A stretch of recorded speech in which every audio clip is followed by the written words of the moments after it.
So, recap from last session.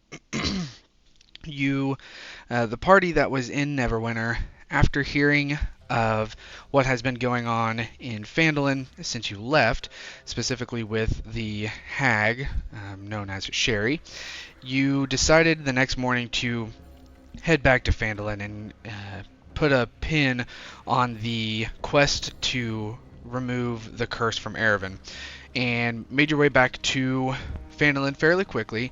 In the meantime, Guthrie and some of the Phandalin townspeople were successful in capturing the hag. However, they couldn't kill the hag immediately due to the suspicion that this hag has been dabbling in lich magic, so potentially becoming immortal using a phylactery. And so before they killed the hag, they wanted to find said phylactery and destroy it.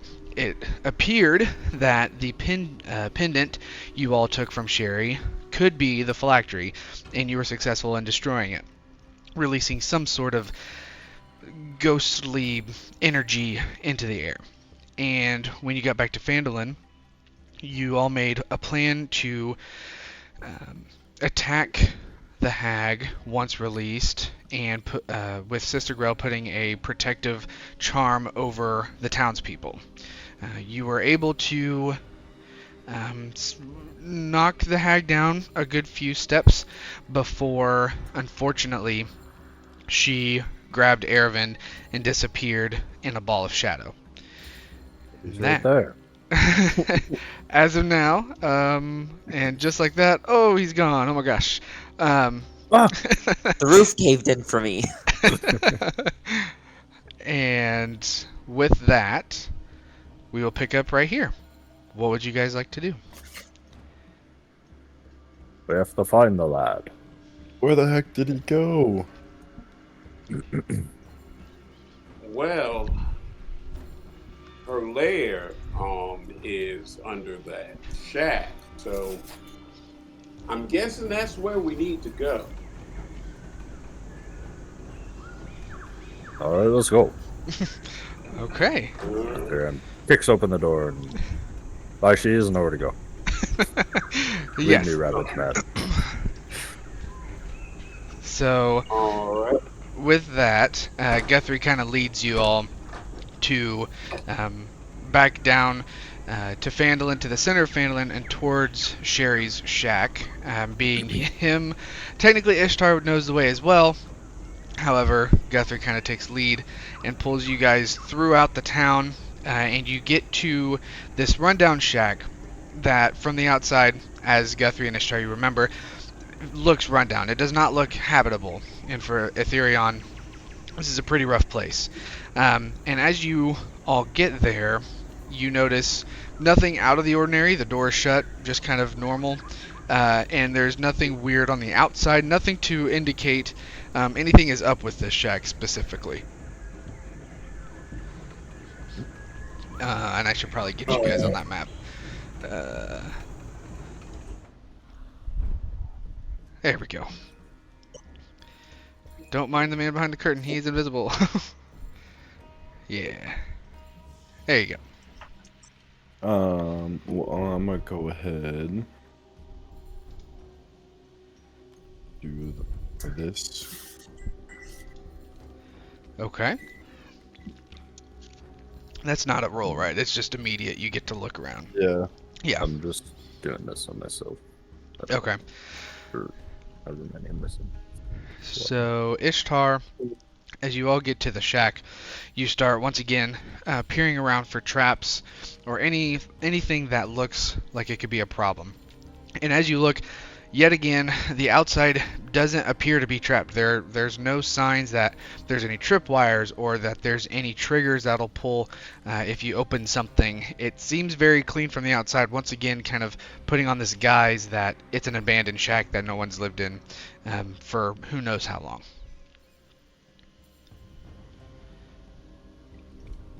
Well, should we head inside then?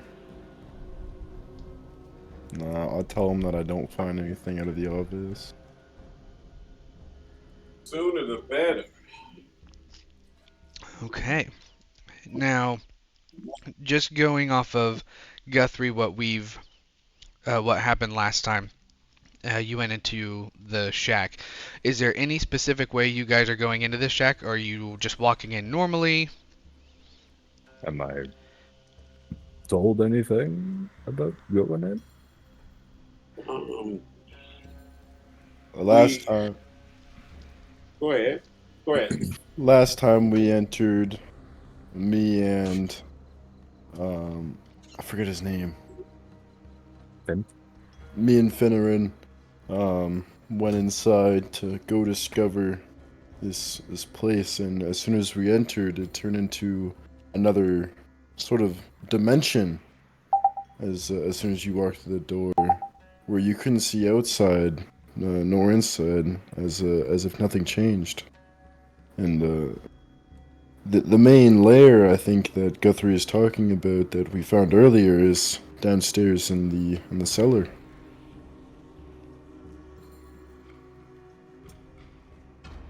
Alright. Yep. Yep. That's where I found that's where we found Niles at, so I presume that's where Aravin's gonna be. Then Arthurion readies his hammer and shield and marches through. I'll be right behind him.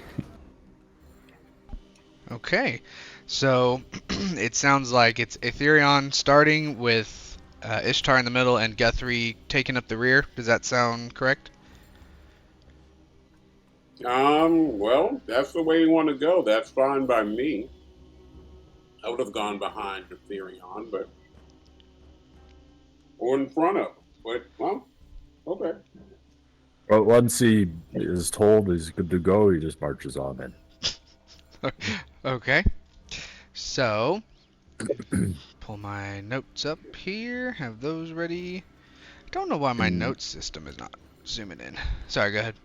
I'm not able to edit the lay on hands pool, like pick how much I could do, unfortunately.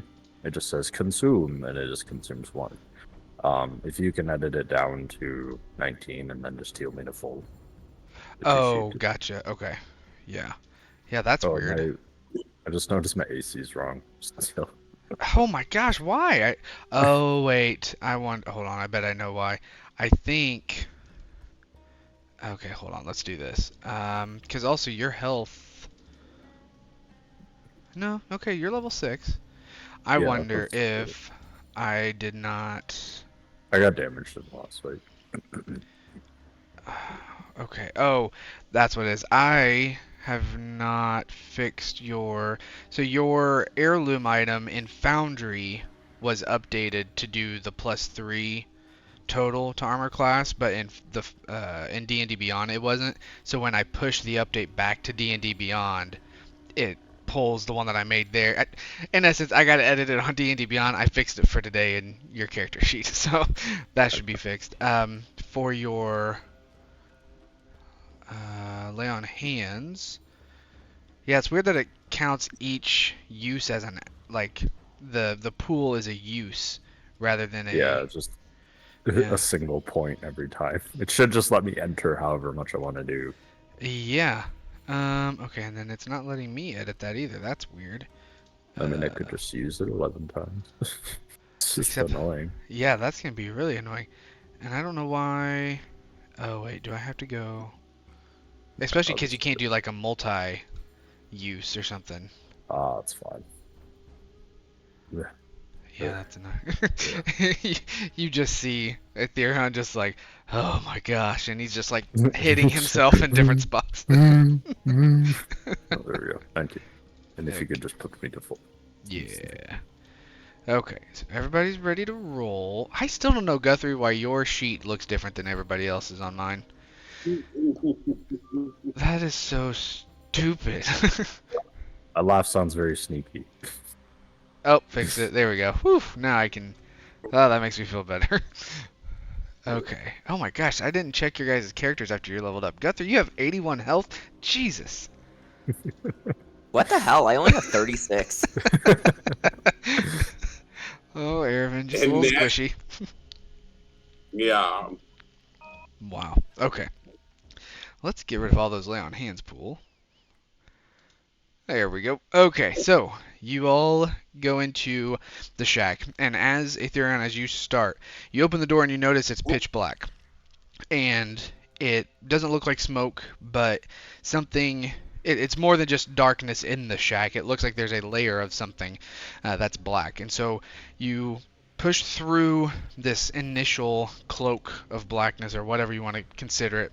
And as you go through, you open up not into what normally would be a shack. And as Ishtar and Guthrie, as you come in, you realize it's not the interior of the shack that you've seen before. It's definitely a different scene, and what you find, or where you find yourself actually, instead of in a shack, is actually in this very dark and dense forest.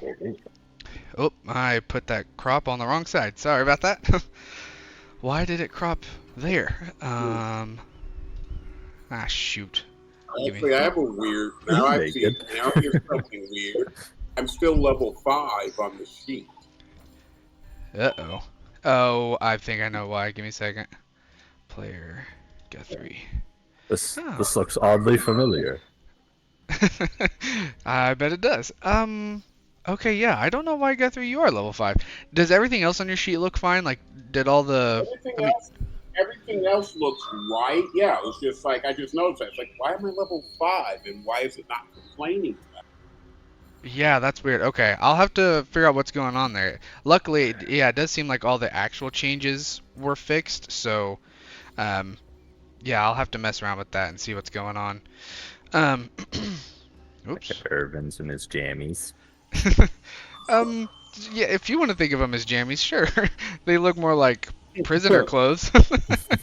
But okay, there we go. Turn that down. So It's okay, guys. We're just having a sleepover. Okay, we'll leave. Sorry. Okay, we'll turn. They see you and they're like, "Oh, sorry, we'll get out of here." So you find yourself in this very dense, dark forest, seemingly coming in from a shack. You turn around and there isn't a doorway or anything. You've somehow teleported to this thick forest, and as you look around, this forest stretches endlessly in all directions. It's very dark and mysterious, and the forest is almost like cloaked in this twilight all around. And the air is very thick with a stillness, and all of the trees, as you look around, the ones that are still standing, their trunks are very thick and tall and as black as obsidian, even though you've never seen a tree like this. As you look farther up, you can see that it's nighttime out, and you have there's some stars twinkling around and everything. And on the ground, it's a carpet of velvety black moss, absorbing sound and muffling your footsteps to where even as you kind of walk in a little circle immediately around you, the sound doesn't carry.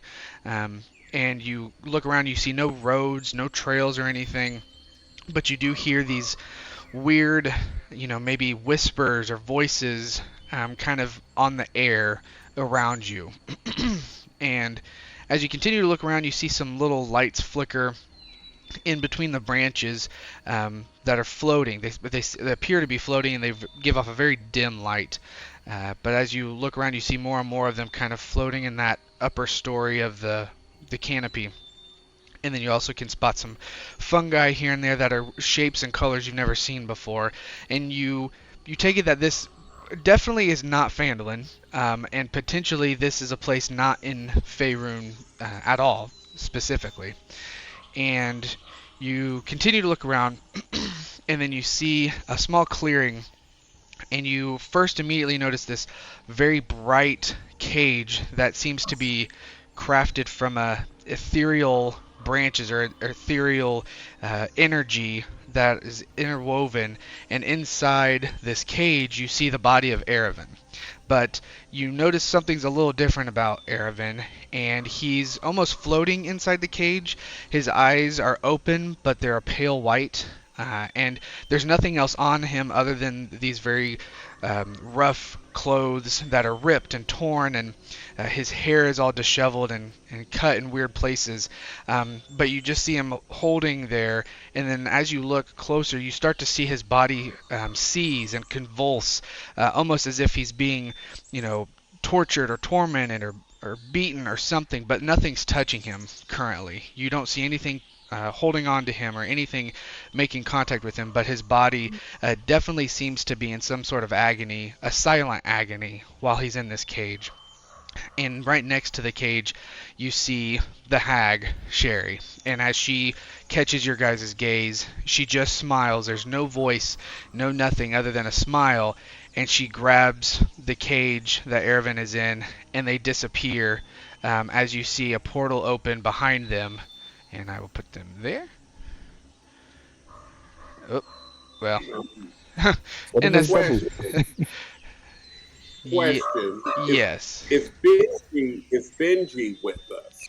No, he is not. He went to go talk to Sister Grell after everything that had happened to let them know, and then you guys took off while he stayed behind. What a win. Okay, let's do. Ervin, man. He's Oh. cursed. He's getting more cursed, It's just all the things. And as you see the portal stay open, you quickly feel a coldness come over you as I need to click a button real quick. There it is. Ishtar, is this the Underdark? It's awful dark. It's pretty dark in here. We're underneath some trees, bro. As you Mike? feel. Go ahead. I actually have a second question. Uh huh. He hasn't been. But being that his further back, is this the Feywild? From what you can tell, it could be. It definitely feels extra planar, or a different plane by some sense. But you can't tell if this is necessarily the Feywild versus some other type of plane that you're on currently. Shadowfell or whatever. Okay. Yeah. And as you look around and feel this coldness come over you, you see three specters come up from the ground, these ghostly, half-dead apparitions. And a phantom warrior arises from one of the dead trees. Another one of these apparitions with a sword and shield, potentially some sort of a warrior in a past life. And I will need everybody to roll initiative. I can't see anything. Oh no, I deleted your character. Sorry, I'll fix that. Everybody just forget that Ervin's here as I put his invisible character back on here. Doo-doo-doo. Jeez, man. There you go. Who wants to bet Wait, this it's rolls still. gonna be I shit? still can't see. Oh no. Wait, do you I have can to be see again. Okay, so Wow. you have to be visible. I That's weird. fucking told you. Okay. Wow. I'll Wow, ask again, Austin. that's a really good. Wait, Um, is my bardic inspiration still there for you? Mm-hmm. I don't know if you used it. I didn't use it. It would only be up to +6 though. I gotta Where do zoom you out of here. It's see that? Oh, let me do this. I've got that stupid ambience really loud on my camera. Let's back out of that. That's too much. Come on. Shoot. 1 second. I gotta figure out how to get rid of that. How do you get rid of embedded music? How does that work? Geesh. Probably should have planned that better. Because I can't change audio from here. But I wonder... Dang it. Go away. Maybe if I zoom out far enough? No?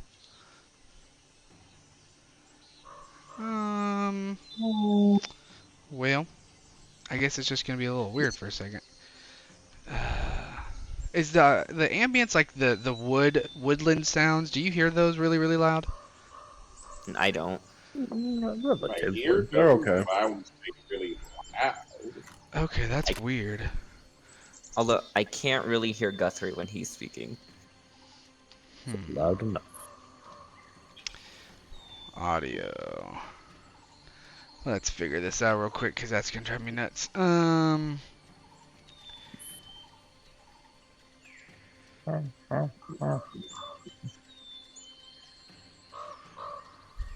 Yeah, that That crow is is really a raven. loud. That is a raven, Raven, sir. sorry. Ethereum gets out his little pocketbook, his ornithology book. That's actually raven, guys. You can pushes hear his the distinct glasses. sound of the croaking call as We opposed to can the manually cawing. turn that down on the side with ambience. That's okay. So that's what I thought. The problem is the camera is a player, and I've hidden all the stuff, so I've got to reenact all that. Give me 1 second. Stupid piece of junk. User management, blah blah blah. This is a good time for a word from our sponsors. Too bad I I'm don't gonna have go any. in for my drink real quick. D&D Beyond is sponsoring this campaign. Whoa! Okay, there we go. That's what I want. Um, okay, we're getting somewhere. We're getting somewhere.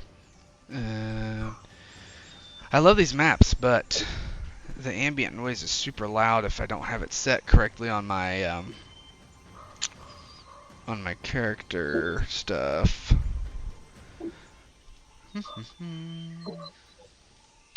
Okay, where are we at? Stream view. D&D Beyond. Compile all of your resources into one place. You can create epic characters and put together compelling battles. Peruse our magic shop. Get a subscription.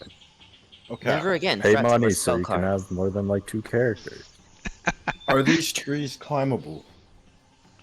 I'm gonna say no. Aww. As you go to touch them, they're very slick, and you think that they're either petrified wood or they are actually obsidian trees. And is this considered high ground?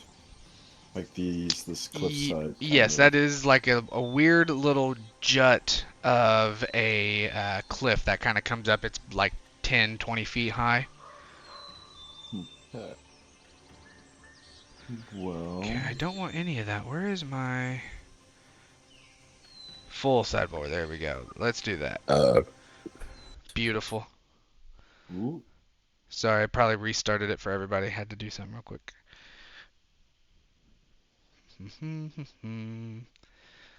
Now watch, it's gonna crash. Ugh, It's gonna don't do break this. everything. Don't do this to me. Okay, whew. Okay, that's what I need. Audio. I think I'm just gonna keep that up to this. There we go. Let's get that ambience turned way down.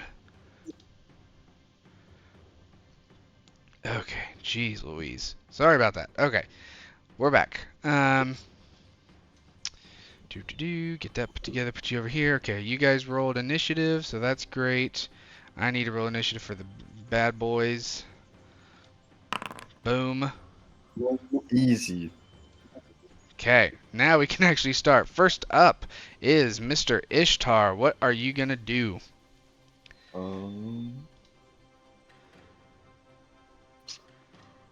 I shall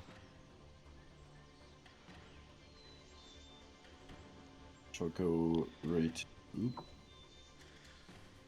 Move right here. It should be, I think, 5 or 9. Sort of move. Okay. 10 feet. And then I'm gonna. How do I get rid of that? Oh, I can get rid of it. The measure button, if you highlight and then hit delete.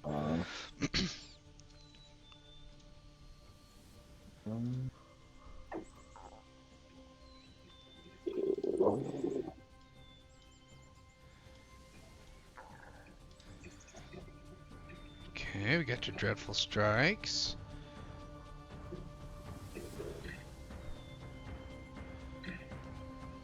Just mark. And then.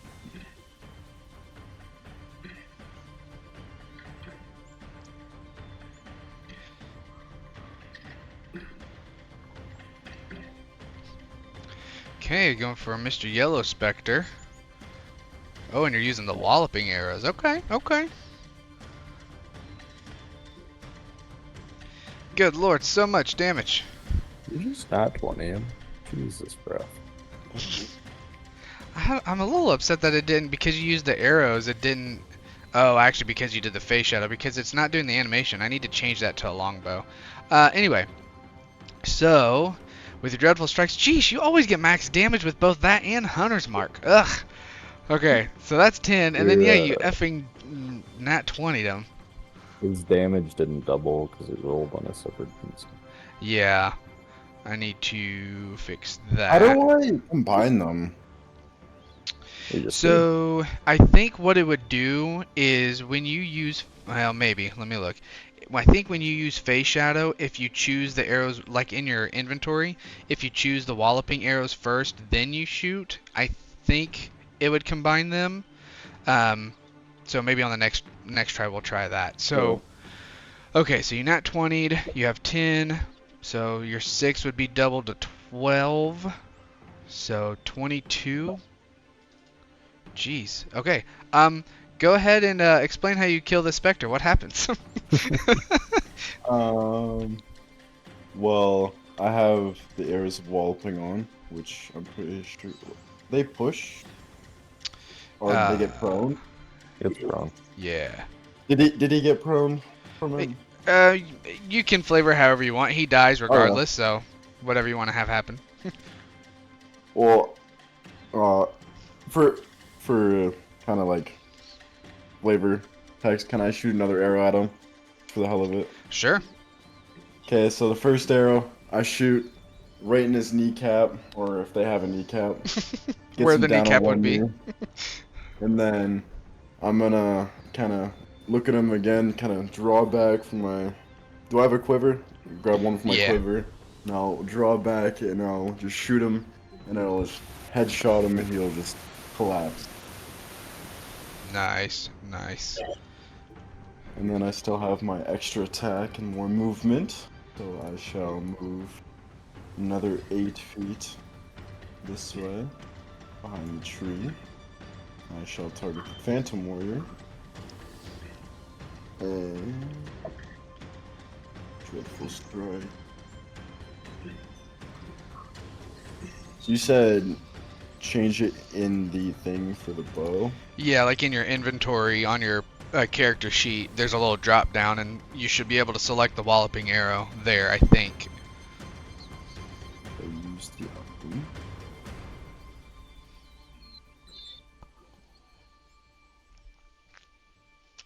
Max damage again. Damn it, every time. There we go, fix the animation there. Okay. So, yeah, 4 for your Dreadful Strikes. You hit with the 23, doing 12, so plus 4, so that's going to be 16. As you hit, go ahead.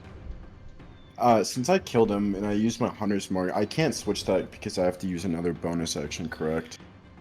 I think it's, yes. I think it takes a bonus action now to move it. Let me double check. Yeah, if the target drops to 0, you can use a bonus action on a subsequent turn to mark a new creature. So instead of it, yeah, so yeah, you can just kind of move it around on your next turn. I think that's all I can do. So I shall end the Z turn. Okay. That then skips over poor little Spectre that died and brings us to Guthrie. What are you doing? I'm going to look at Therion gun and ask, like, you want to go after the same one or a different one?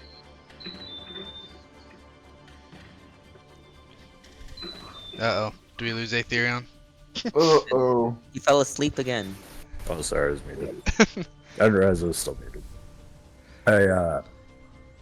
Guthrie sees him eyeing the big dude with the sword. He's like, I want the big one. All right. Well, that doesn't. So, do you want? Like, do you just want him by yourself, or do you want? That's what he's asking.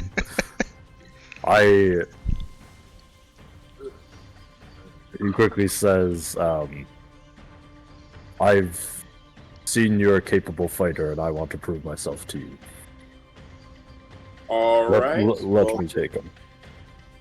All right. Well, then, in that case, I will do just that. I'll let him take the Phantom Warrior, and I will go and after this guy.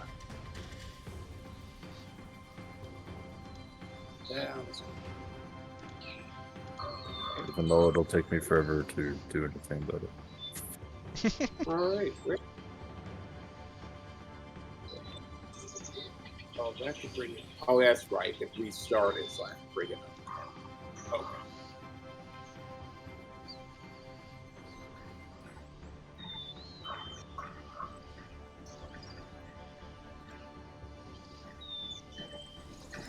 Just a quick question. Mm-hmm. When I hover over go to my inventory and look at the face shadow, is the red sun, when it says attunement acquired, does the red sun mean you already have it or you have to get it? It means that you do have it attuned. There would Okay. it would be a gray one if you weren't attuned yet. Okay, I was just curious about that. Yeah. Okay. We're auto-tuned to our heirloom stuff. Yeah. Well, I was just curious about what that did mean.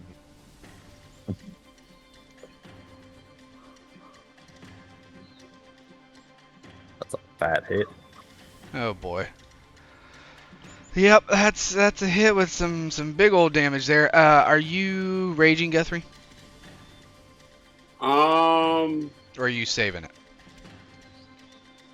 You know, let's see. I'll go. You know, no, I'll save it. I'll Okay. save it.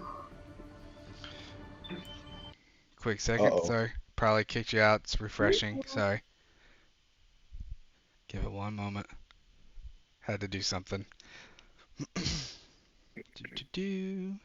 Another word from our sponsors. Man, I'd be a horrible live streamer. Just dumping ads on everybody. Okay, there we go. It's slowly coming back. Okay. There we Yes, go. I know it's the 28th of Tarso.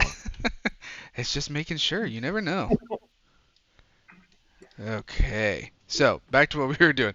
So, Guthrie, you said you weren't going to rage just yet? Not yet. Okay. Okay, and then you did a nice big old hit on him. Okay. And following it up with another nice hit, which I don't know why it didn't auto. All right, that was weird. Okay. Yeah. Go ahead and roll damage if it'll let you. Okay.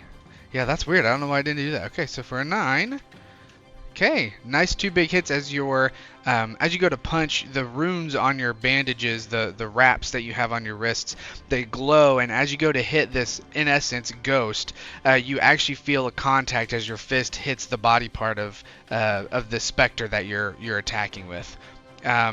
Anything else? Okay. Weird, but what shouldn't that one also have that on there? It doesn't have. It had the first one did, but the offhand did not. Yeah, your 1d4, it did not. That's true. Go ahead and manually roll a d4 for me. Okay. I bet I forgot to add that to your offhand when I made it. Oh gosh, almost max damage. Okay, for another 3. Okay.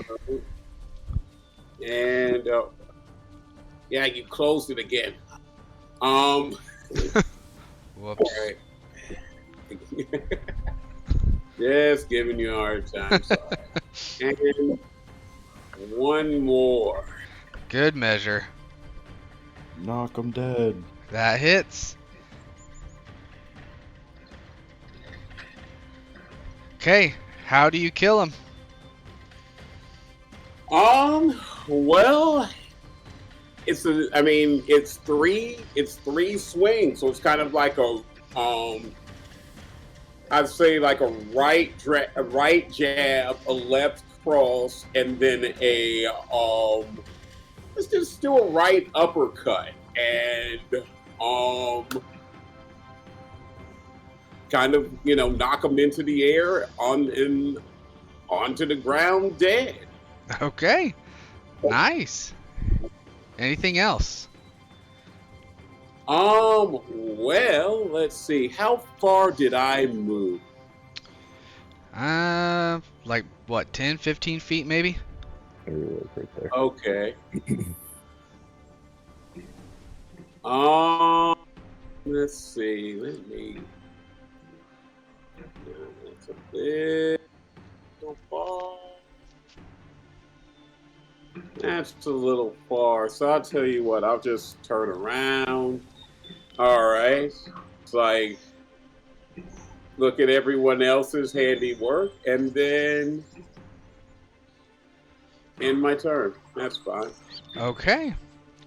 With that, we will come to the Shadow Warrior.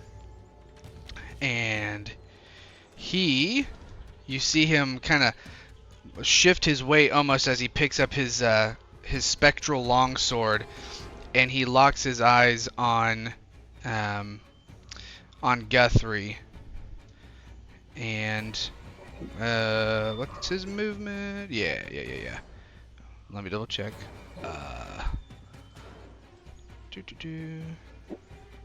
Yeah, we good. Okay. So he makes his way over to you, Guthrie, pulls out his longsword, and goes for, goes for 2 attacks. Maybe, if I can do this correctly.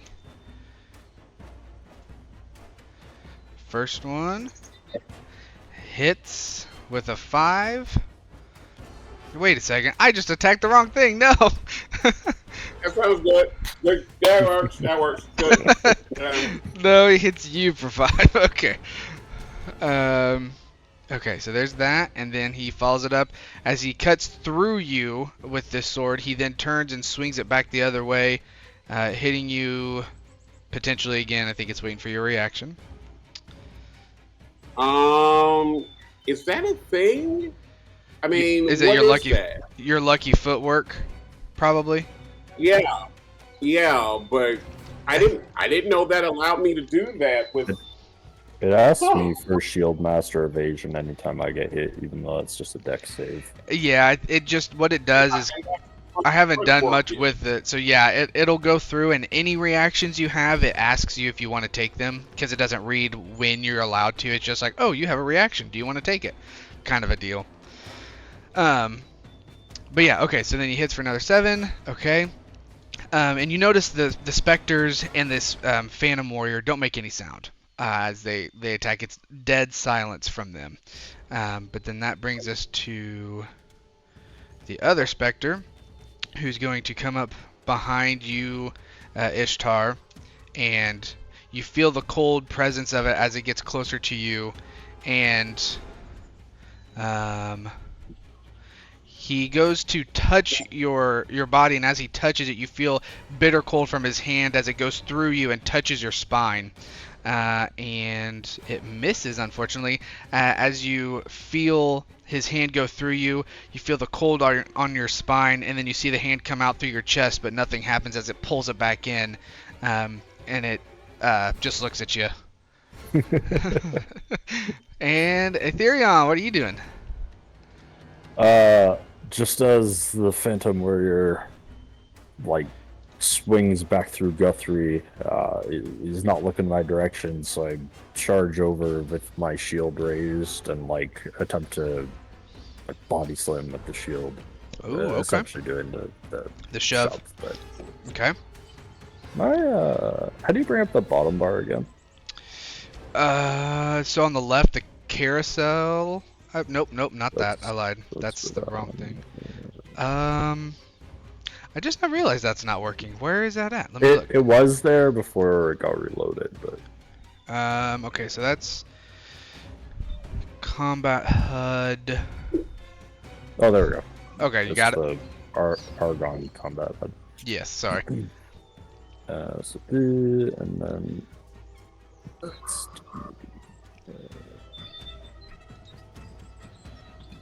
can't remember where this thing is.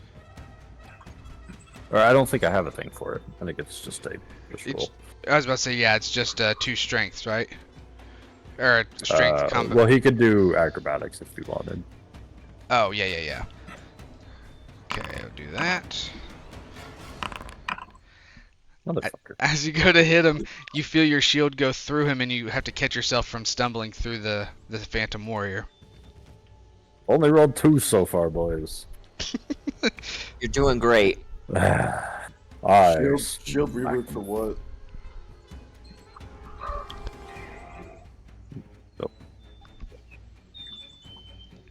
That's better Jeez. than 2. Ooh. Gosh, that's a big hit.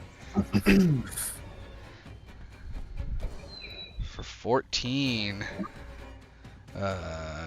Yeah, okay. 14 big hit as you connect with this incorporeal body. Instead of going through it, you feel your hammer hit the shield, and you break through the shield and make the Phantom Warrior stumble a little. What else? As he stumbles, I go for the break in defense and hit him again. Okay. That hits. Can you roll? Oh, There we go. Jeesh, for can you roll 11. twice? No, just once. Oh, okay.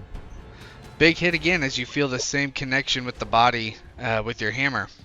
Anything else? Oh, that's it. Okay. That brings us to the top of the round with Ishtar. What are you doing? I'm gonna use my bonus action to switch my hunter's mark to this specter right in front of me. Okay. And then use my dreadful strike, and then Great Shadow.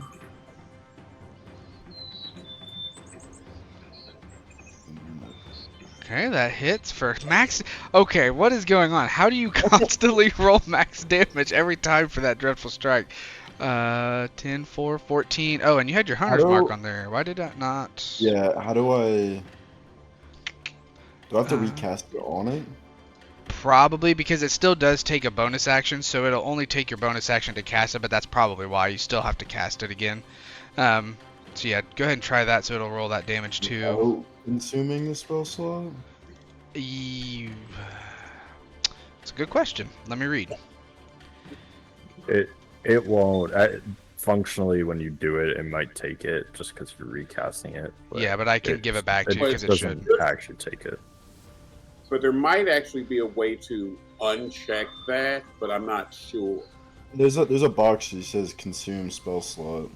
Yeah. Under bonus actions, So is just- there somewhere that doesn't? It does not if you move it. So you should just be able to uncheck the box. Yeah, and then there. There we And I go. got max damage Oh my. too. Okay, I'm about to ban those from use anymore. Jeez. That's 10 damage guaranteed, I swear. Okay, so 6, 10. You already did the 10, so I need to add a 4. Ugh. See, I don't. Does he not get disadvantage in No. melee? He's got sharpshooter. I don't think that's. Or no, wait, am I thinking of the other one? Let me double check. Hold on. Sharpshooter takes No. off the disadvantage from long range. This is true. I feel like we had this discussion yesterday, or not yesterday. Last. That was the throne. That was prone, wasn't it? Okay, let me double check. Yeah, it doesn't say anything about melee. I don't know if he has it from something else, but just from that, but it's not.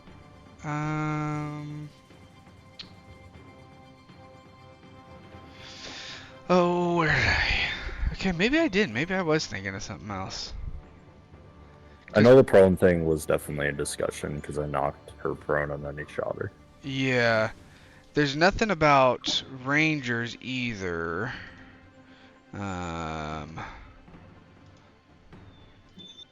Do do do. I don't see anything that says it. Yeah. I'm not seeing it. Okay, yeah, so technically, yeah, it would be.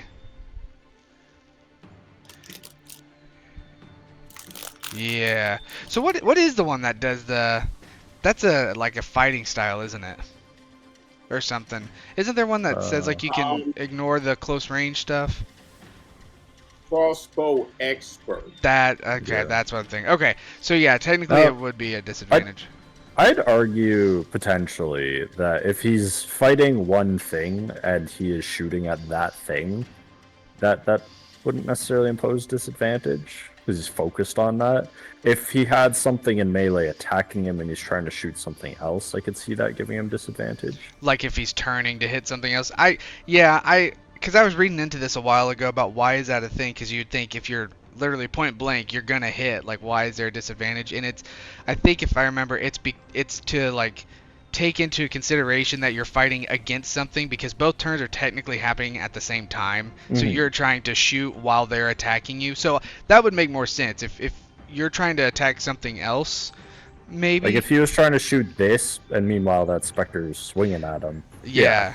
But Yeah. if he's shooting the Spectre in front of him and all his attention's there, He is a ranger, so I would maybe assume house he's rule good. it as like, Yeah, I think I'm fine with it being non-disadvantaged because you are a ranger. Like, you got to get something cool. I don't know. You're assuming a lot out of me right now. I mean, he's only got a small intelligence. We got to give him something cool. to He happen. just leveled up though. That's his true. dex is really good, you know. That's true. Yeah, we'll leave it as is. I think that's fine. Okay, yeah. So big hits. Anything else from you, Ishtar? Give me that one more shot, please. Okay. Of course, because you have all the attacks in the world. Because I forget that you have all the attacks in the world. I want to let me cast. I think all of us only get 2 attacks, or it's only fighter that gets more as they go up. More than 2, yeah. Okay. Sweet. Explain how you kill this one. Well, I'll shoot one arrow into like his collarbone, and I'll pin him against this tree. Okay. And then I'll shoot the other one. I guess in his head, and just kill him and pin him to the tree again. Okay. Cool. And you see that Spectre dissipate like the other did before it. Anything else from you? I have 30 meters of travel. 30 feet. Technically 30 feet, but yes. Fireball. Fireball. That's what that looks like. Don't make that mistake again. Well, let me delete it. I'm clicking delete. Oh, that's weird. I got you. Thank you. No problem. And Okay. then I shall end the turn. Okay, that brings us to Guthrie. What are you doing? Alright. That was very much not appreciated, sir. And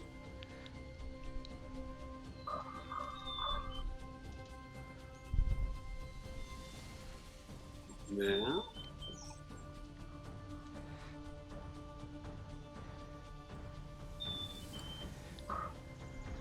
alright. It's still not doing advantage, but cool. Yeah, that's so annoying. Huh. So it's not even giving me the option to select anything. I don't know why it doesn't do that, but okay. Yeah. Jeez Louise, 10 damage. Gosh. I mean, if you look at it, it's not. I mean, it's a lot, but Pretty it's low not for his. really. Yeah, pretty low rolls. Yeah, you got a nat 1 and then 2 3s. Okay, yeah. So you can do 19 damage on a single punch. Yeah. Okay, I don't feel as bad. Next. All right. Minimum of 6. All right. Let's see.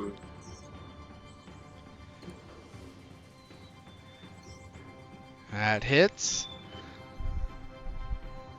And then, yeah, roll another d4 manually, unfortunately. Wonder if I can do that in the background. Okay, 1. Okay, 2 big hits. And then again, it should be at Advantage, yeah. Advantage. So Why is that not working? Well, 25 hits. Gosh, you're Rolls are so high. And now it won't let me roll damage. Sweet. So I will try to Oh, do it. that's weird. Why is it your character? Why is it always your character that has all these problems?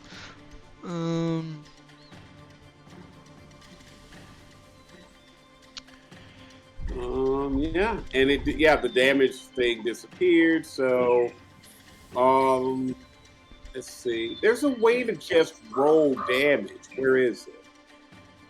Mine usually comes up with attack and damage. Like, I just click the button. Well, yeah, but Yeah, I don't know why yours don't show up. I wonder if because I had to manually make them. I don't know. That's when you click the thing, I think you click the name and it gives you the option.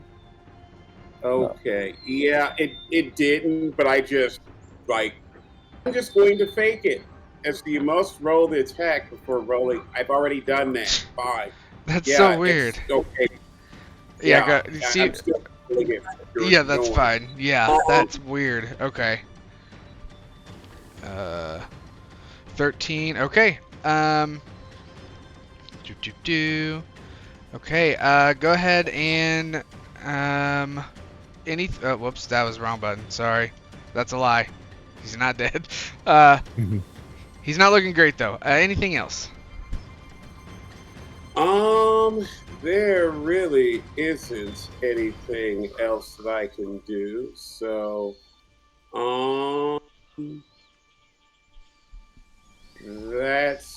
that's it. Okay. That brings us to Mr. Phantom Warrior. Seeing himself being ganged up on both sides, is going to turn and continue to hit Guthrie, doing a double attack with his spectral longsword. As he goes and swipes, it's gonna pop that up every time now. I gotta fix that. Swipes through, and you take some cold feeling throughout your body as he hits, and then he comes and follows it through the other way with another big roll for another 6 points of damage, and then that's it. Nope, I don't have to ask anything else because that's me. Okay, Aetherion, what are you doing? As he turns to Guthrie, he tries to smack him again. Okay. This one. That hits. And how do you kill him? He, just as he turns, Aetherion kind of like swings at his legs. Is he like corporeal? Can he like be? I guess we're hitting him. Can he be like knocked down? Yeah, we'll say because it's a killing blow, whatever you want to have happen can happen. So it kind of swings at his like leg and like smashes it, and his leg kind of buckles, and he falls down. And he just brings the hammer down on his head and just. Okay. As you do that, you see the body turn to dust and then disappear pretty much immediately as you have successfully completed this combat encounter. Congrats. Empty that tracker. I also have a question. I don't know if I reset and took a long rest because I have 3 out of my 4 level 1s like spell slots taken, and then 1 out of the 2 for my We level didn't 2. long rest before coming here. Yeah, so technically there were no rests since you fought the hag last. You turned around and followed it into its shack. So. I know you Zephyr Striked and Hunter Mark at least in that fight, so it's at least 2. But I guess Hunter Mark just now. And I'm also down a find couple. traps. That's a level 2. Yeah. Okay. Okay. This you said his body disintegrates. Does he his weapon too? Yeah. Yes. So his sword was an ethereal, like, aberration as well. These 4 enemies don't leave behind any sort of loot trail or anything. Right, cool. Okay. Right, boys. Let's get to All right. Arvin. He's standing right next to that portal. Shut up. Right by the tree. Okay, here's the cool thing. Walk to the portal. Can I walk to the portal too? Yeah, you can. Oh, I'm going to let's see. I'm going to see if I can take just a moment as I walk to the portal to see if I can figure out anything about where we Okay, go ahead and do a perception investigation check are. All right.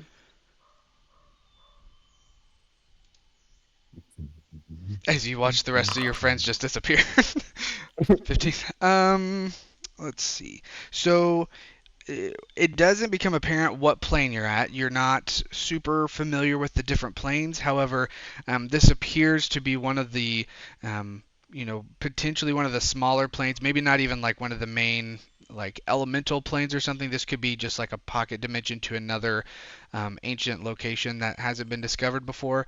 It doesn't seem to know like it doesn't peak anything from the history you know of extraplanar travel or anything, other than you must be on some sort of different plane or different dimension. Something's different. You're not in Faerun. Okay. All right. I had to reload and it put me back outside the portal. Oh no, like Whatever. in Yeah, I'm in the the forest. oh, I don't even see you in here. Oh yeah, because I haven't activated the other one yet. Um, I was gonna let Guthrie walk into the portal and then I'll activate the next scene. Oh, okay, So okay. that's why, yeah, because this is the only scene activated technically. Oh, and I need to unpause the game. There you go, Guthrie. Sorry. Like, I guess I'll walk there. Sure. Okay. Activate the next one. Ervin, can you see? Yes, I can see from my perspective where I am, Okay, you should not be where able to zoom out and move over to where they are. I just wanted to make sure that I. it gave you vision. Oh, I can, but it's all black. Like, I can Oh, only oh, see. yeah. Yeah. Give me 1 second. I forgot about that. Doo doo doo. Let's get your vision fixed. Uh, oh, I guess I don't really. Oh, well, it's gonna make it. Yeah, okay. You may just be stuck with the vision That's you fine. have. I was trying to think of how I could get this done. When something happens, I will move you to where you can see a little better. Okay. So yeah, sorry about that. No, Okay. it's fine. So for you all, as I find the next piece of music, here we go. Not, That is loud. not, not that it necessarily matters in this moment, but my thaumaturgy's gone. Oh, dang it. Okay. Let me know whenever you want to use it and I'll throw it on there somehow. Yeah. Okay. So, Ervin, we will quick jump over to you, which I know you and I have already talked about what's going on, but so everybody else knows what's going on. Uh, blah, blah, blah, blah, blah. Oh, where'd I put it all? is Ervin getting tortured? Shoot. Yes, and I'm trying to find my notes so I can describe how it's going. Oh, it's Oh. going bad. Yeah, he's not having a great time. Okay, here we This is a go. terrible sleepover, guys. We'll save you money. We'll pick you up and drive you home. Thank you. So, so for Ervin, what you witnessed or after you gotten captured by the hag, you were in just this tumultuous black swirling vortex of energy, and then you felt your body get like bound together by some sort of invisible chain. And when you could next wake up, you saw your body below you almost as if you were floating around it. And after a little while of trying to figure out what's going on, you see your physical body is stuck in the material plane with the hag, but your spirit has been separated. You are partially in the ethereal plane where you can see everything on the material plane, but you are invisible. You also can, at the same time, feel and see the spirit part that is in the Shadowfell and the spirit part that is in the Feywild. And so you're physically held there next to the hag, but yet your spirit has been split between 3 planes, all 3 of which the hag is also a part of with you. In the Shadowfell piece, the hag has been torturing you, doing things like experimenting on your body, cutting certain pieces of you, and just torturing you consistently. The Feywild, you are experiencing time pass super fast. You are seeing, in essence, 3 months into the future, because you are experiencing, for every hour that passes in the material plane, you are in the Feywild experiencing a month of time. So you are seeing things that may be coming. You can't tell if they're true or not, or what you can do to change them, but you see a lot of death and destruction and a lot of helplessness in the future. And then in the ethereal plane, you just have a vision of what's going on currently in the material plane with the party, fighting these enemies as your body is, in essence, motionless, other than writhing from all the pain in the Shadowfell next to the hag. So that's kind of what's been going on with you. So yeah, not a great time for you. What is spirit like split like that? Because I know he's got those other spirits essentially in him. Are they like hanging out with him? This is the one time that it's been silent. He doesn't hear any of those other souls in his body for the first time. He doesn't have to hear grumble. In essence, yes. Wow. Okay, so there's that. And then coming back to the party, as you go through the portal, you quickly find yourself in some sort of underground cave, cavern system, where there's vines crawling from wall to wall. It's fairly large and roomy, but you can definitely tell you're deep within some sort of earth or some sort of mountain somewhere. And you can hear a stream up ahead, as well as you see some faint lights throughout this cavern, but it appears fairly dark for the most part. Yeah. The air once again is damp and smells of decay, and it's almost hums with an energy, as if the walls themselves are kind of pulsating with a sinister force as you kind of walk through this cavern system. And I will let you take over of where you move and what you do.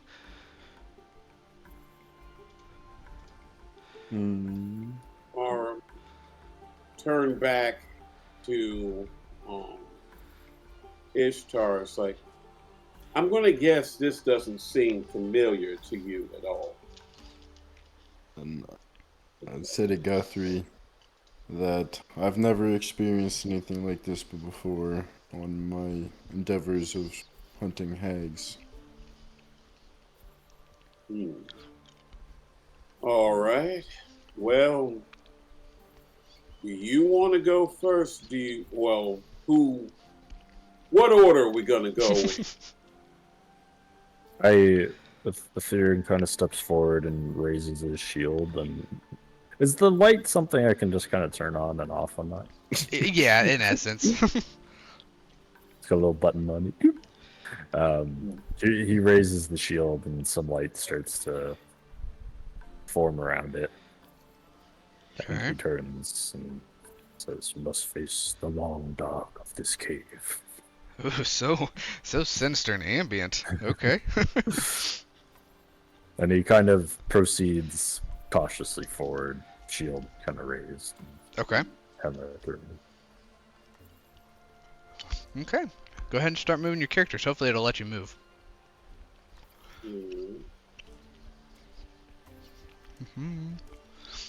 Let me know if anything specific you're wanting to do as you walk too. I'm just going to kind of let you explore for a second. Hopefully it lets you go over that bridge too. Okay. That's a bridge? Yeah. How deep is this water? So the water is about 20 feet below you, and then from where you're standing, it could be 10 feet deep, it could be 100 feet deep. You can't really tell. It's hard to see into the water. Just kind of peer over the edge as I cross the roots. I'm gonna say to Guthrie, jump and I'll catch you. I'm not even going to make you guys roll for that one. I think that was a pretty easy see-through.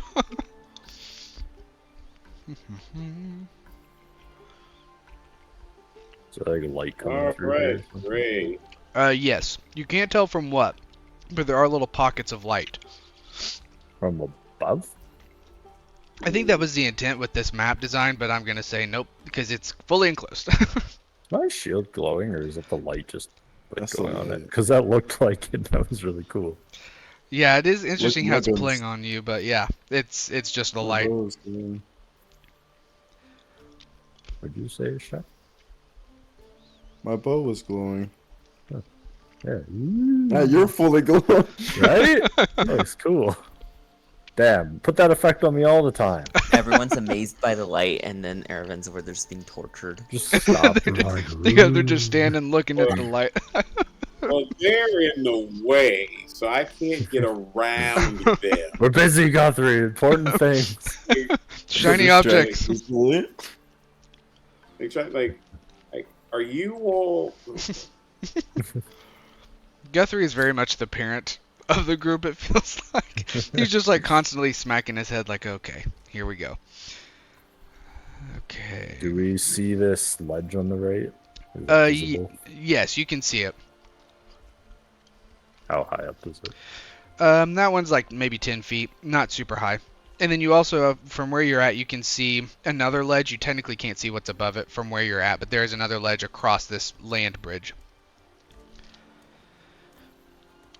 So, you want to? I think you all are thinking about climbing up there. Do you want to go that way, or do you want to keep going along the path? Well, in this general area, I can see the hag on the opposite side. Oh, we can't. You don't know if Oh, she's there. well, in Yeah, that you case, can't I you know can't see above. I can't see that. Okay. not yet. I just forgot to invisible them. Because there's like a Oh. branching path, I do want to see my cool glowing shield for stuff. Okay, cool. And then I move up a little, and I just kind of see if I can hear anything or detect anything. Okay. This isn't going to actually happen, but I wanted to show you this cool piece of the map. Boom! Gas. Ah! Just for fun. There's Don't touch so the much flowers. there's so much stuff with these maps that I can't do because it makes the game glitch really bad because it's animations. I'm so mad. But anyway, so you're looking around and listening for anything? Yeah, just seeing if detect any kind of presence here. Okay. Do a perception check for me.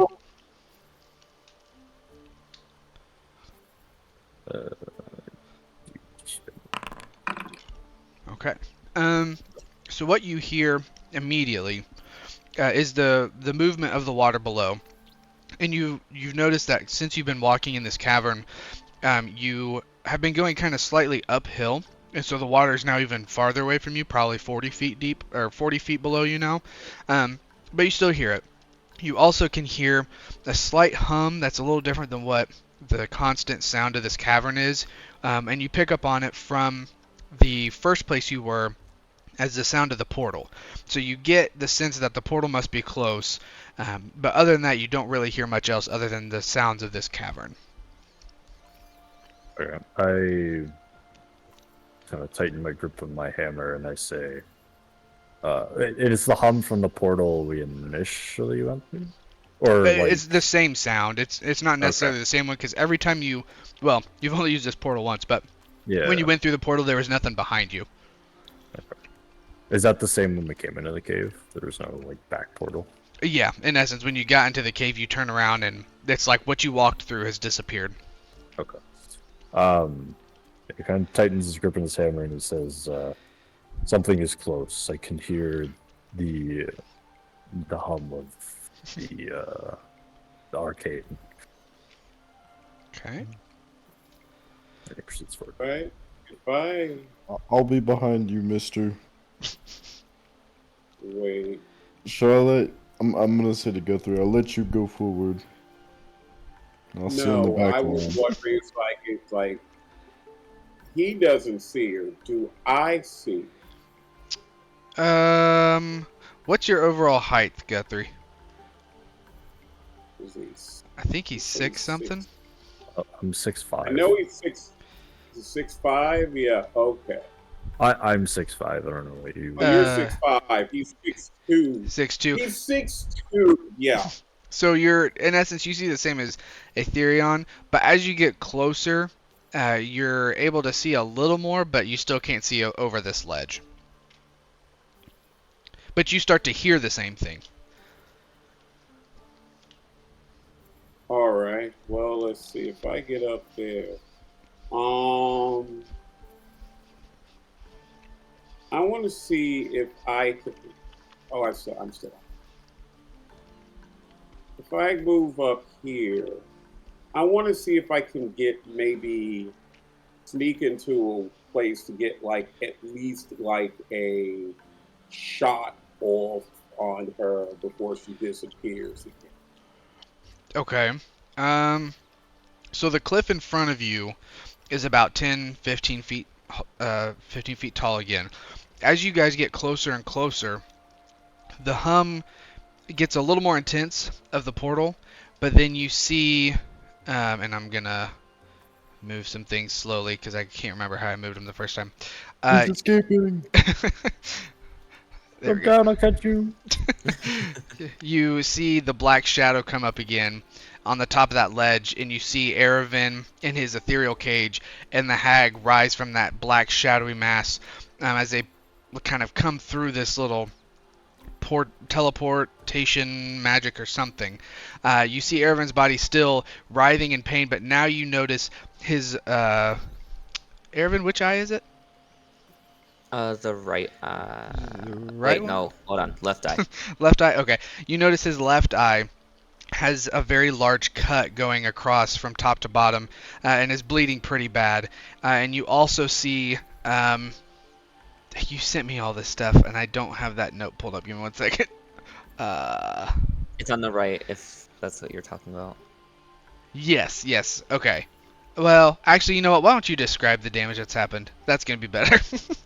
Okay, so as Austin said, you see kind of on the right eye just that giant gash there, and it's just profusely bleeding. And then on his right arm, you see maybe like a giant claw mark from where the hag has like scratched across his arm, and that's also bleeding.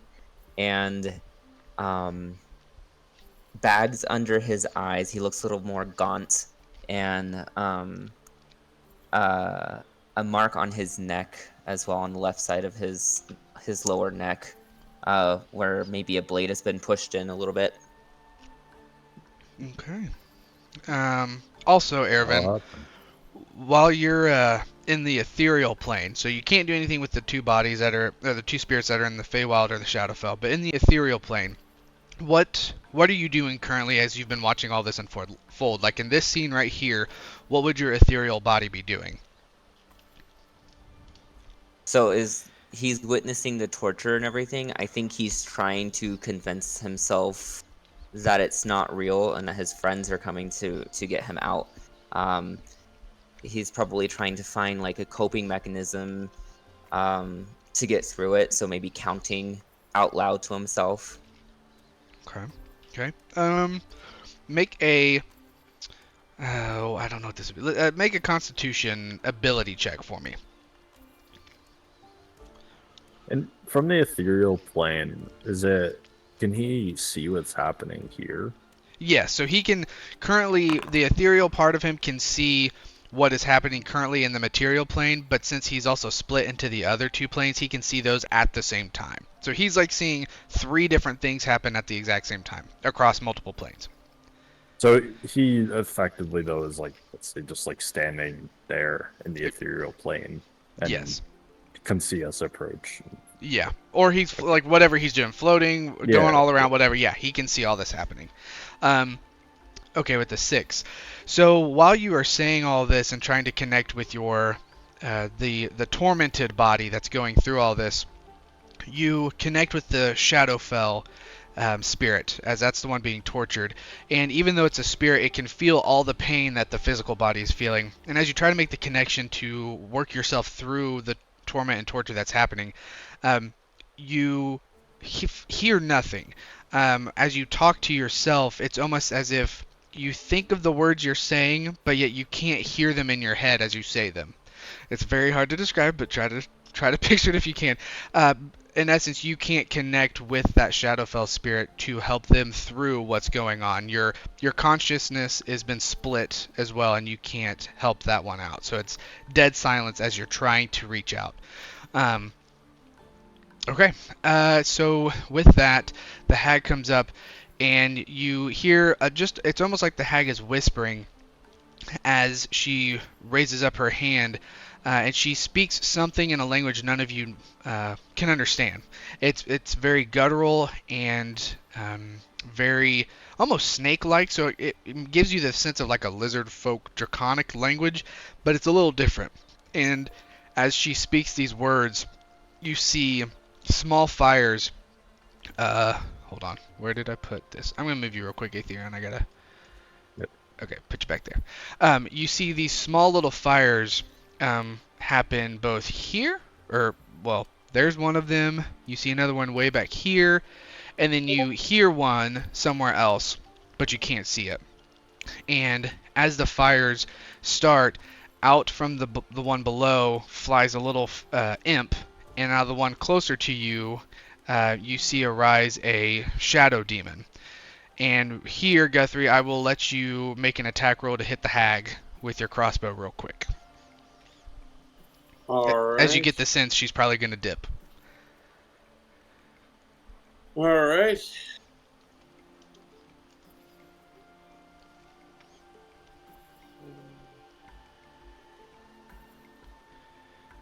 Well, in the meaning of that, could I do that as well then?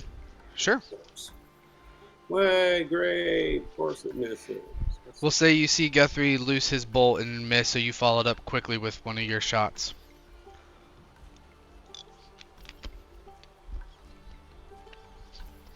And as you hit, Would I also apply the Abyssal Strike? yes. Let me pull that up as well. Or Dreadful Strike, sorry. As Aw. There we go, as finally. I hear the shot get loose from the various things, can I, like, as my hopefully like pre-action, like they're doing, can Ethereon attempt to like scale this with face essentially in front of him to get to the hag, or at least make progress to it? Yeah, make a... Make an... Would that be athletics to scale a wall? Probably. Usually climbing is athletics. Yeah, make an athletics check for me. So the like bolt in the arrow kind of like whiz past his head, and he takes that as a signal, and he just like starts running up Just the walls. immediately starts blasting through.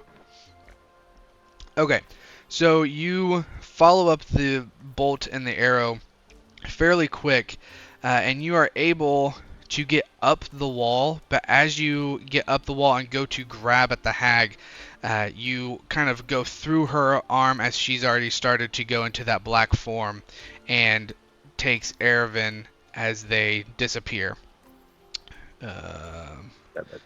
Move that there.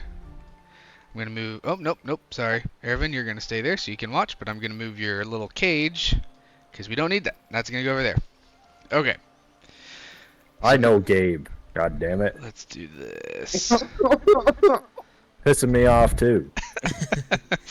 Give me Okay. shit about terrible rolls every time. He's just playing his character, dude. Okay, and then with that, we're going to have everybody roll for initiative, other than Erevan, because you can't. My favorite. If you don't get Right. higher than me. It's gonna be a 2. I would like to make an argument that if Guthrie had seen what had happened to Erevan, he would have already been, well, raging. Okay. But, So you want to come into this fight already in rage? yeah. Yeah, I think that's fine. Let me. Can I do that to you? That way, maybe it won't use one of your thingies. Let's see. Oh,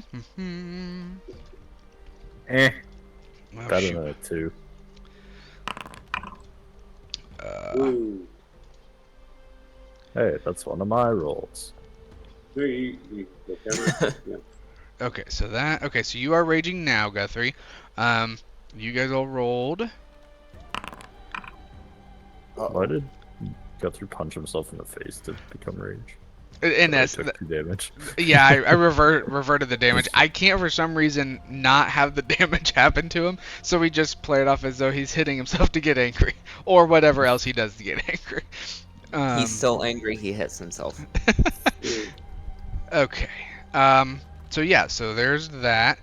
And first up is Mr. Little Red Imp Boy. At the end again? Oh my god. At least your armor class is good. Yeah.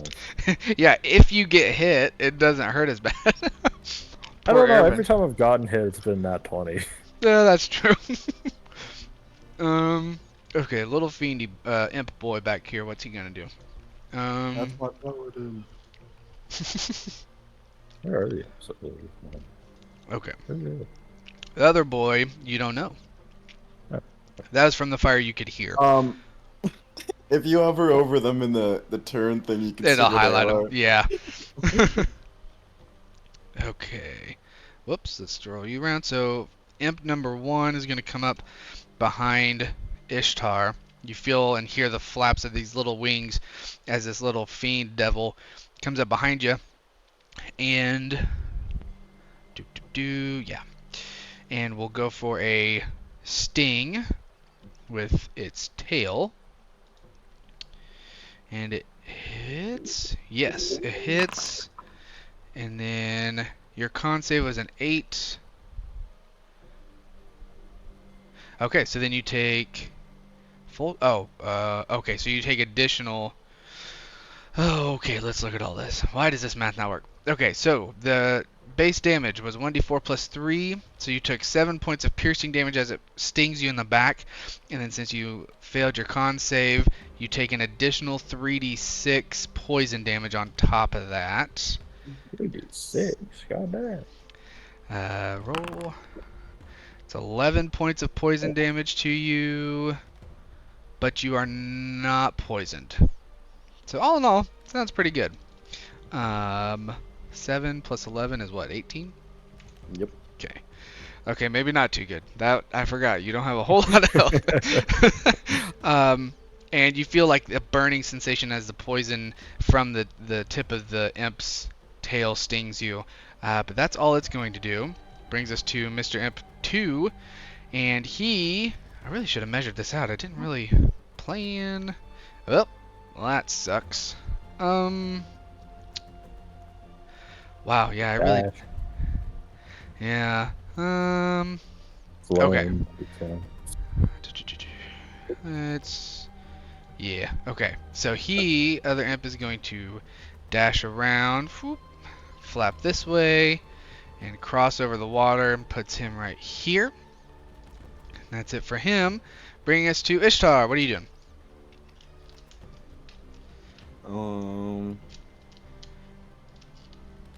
Guess I shall. Can you unpause the game? Oh, whoops, sorry. There you go.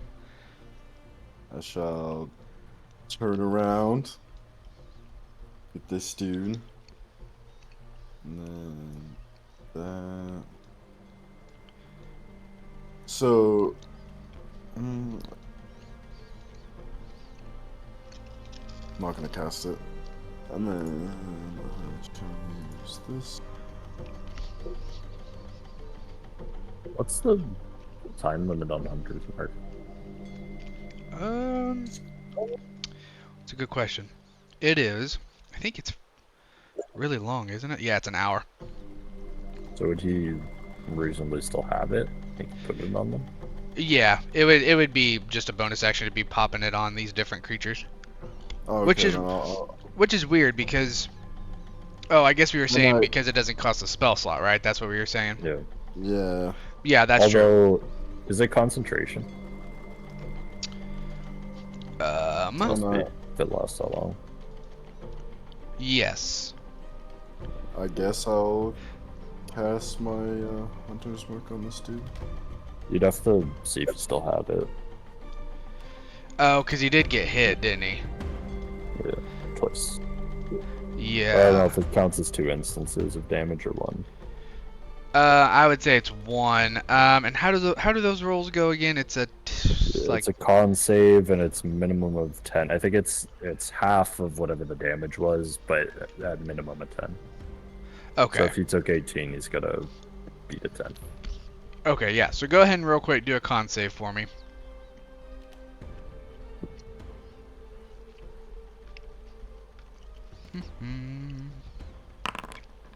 Okay, so you're good. So you were able to keep your concentration. So if you want to put, if it lets you, put your hunter's mark on that imp. Easy. Guaranteed 6 every God time. damn it. Okay, so how do you kill this poor little imp? Poor guy. Oh, yeah, poor little imp. Hey, I don't have any characters. These are the only characters I have. They constantly die. I'll just shoot him, and he'll just fall into Okay. the water. Ooh, okay. As he hits the water, you see a steam rise and almost like a small little hot springs geyser as the imp disappears. Anything else? I'm gonna turn around, and then I'm gonna look at this guy, and then I shall use dreadful strikes. And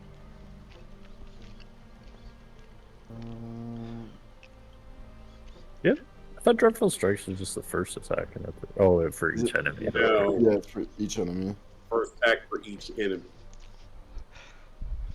The more and more I see Ishtar play, the more and more I don't feel bad for anyone who's like, oh, but Rangers don't get anything cool. They're pretty boring. I don't know. Another nat freaking 20. God.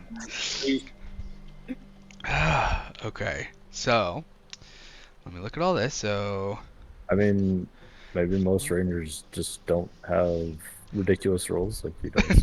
they just need to get good or something. Jeez. Yeah. Okay, yeah, a lot of damage. Big hits as you hit the Shadow Demon, and it screams at you in weird infernal language. Anything else?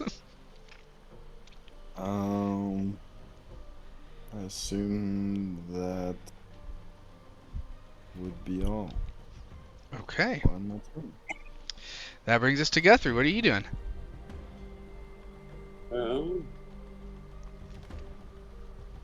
We have Mr. Shadow Demon here. Here.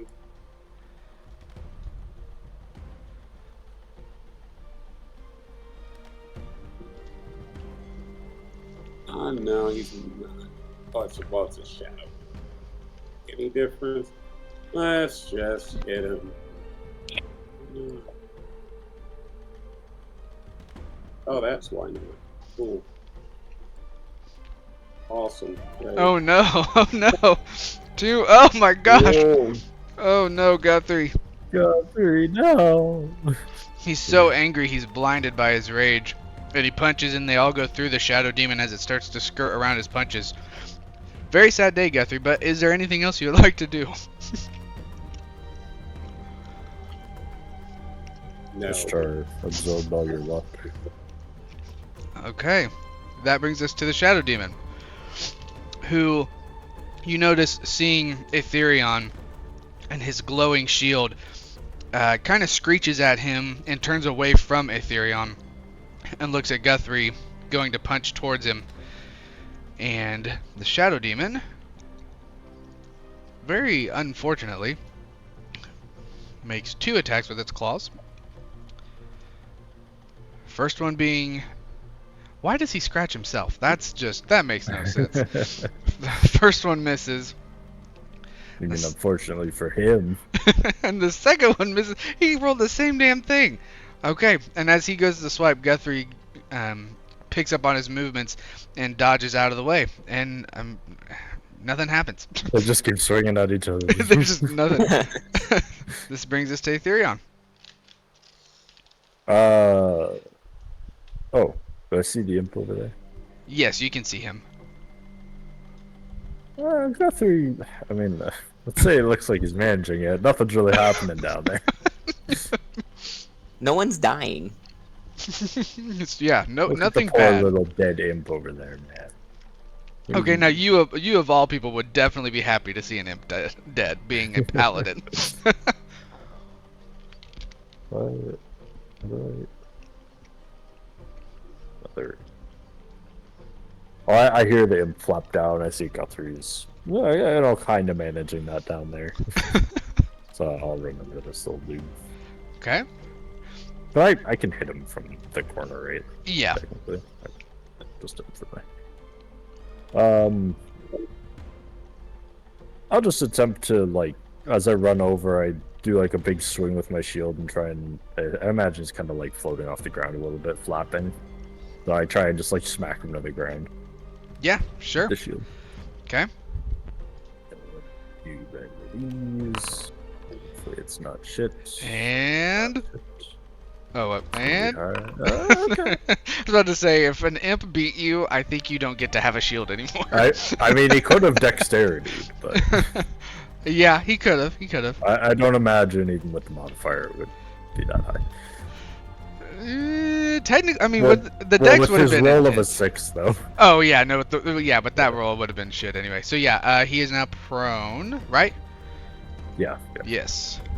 So I smack him down to the ground, and then I do.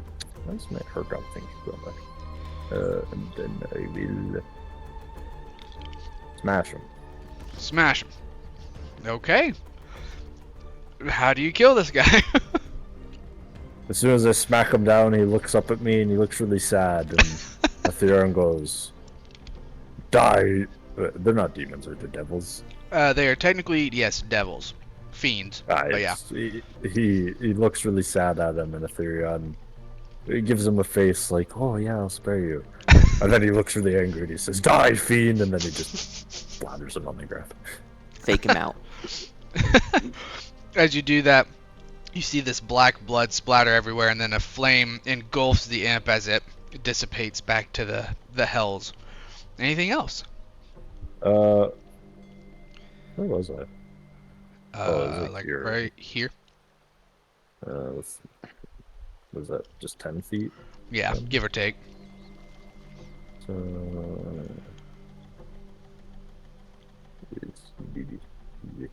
stop.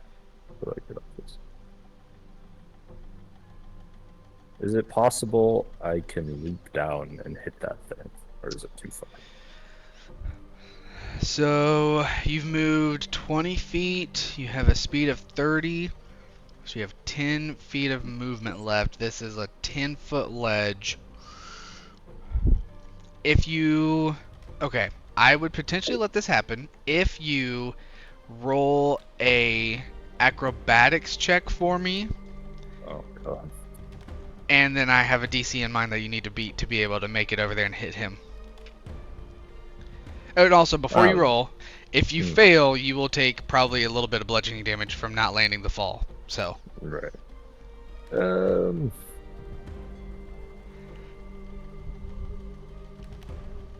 I'll cut my hands together and I'll say, "You got this, mister." Well, if Mr. High Rolls tells me I have it, I'll probably roll like garbage. I thought this star's gonna be like Guthrie, you paging good? Dr. Fag. Or can you wait a turn? Sure. Oh, sure. All the imps are dead.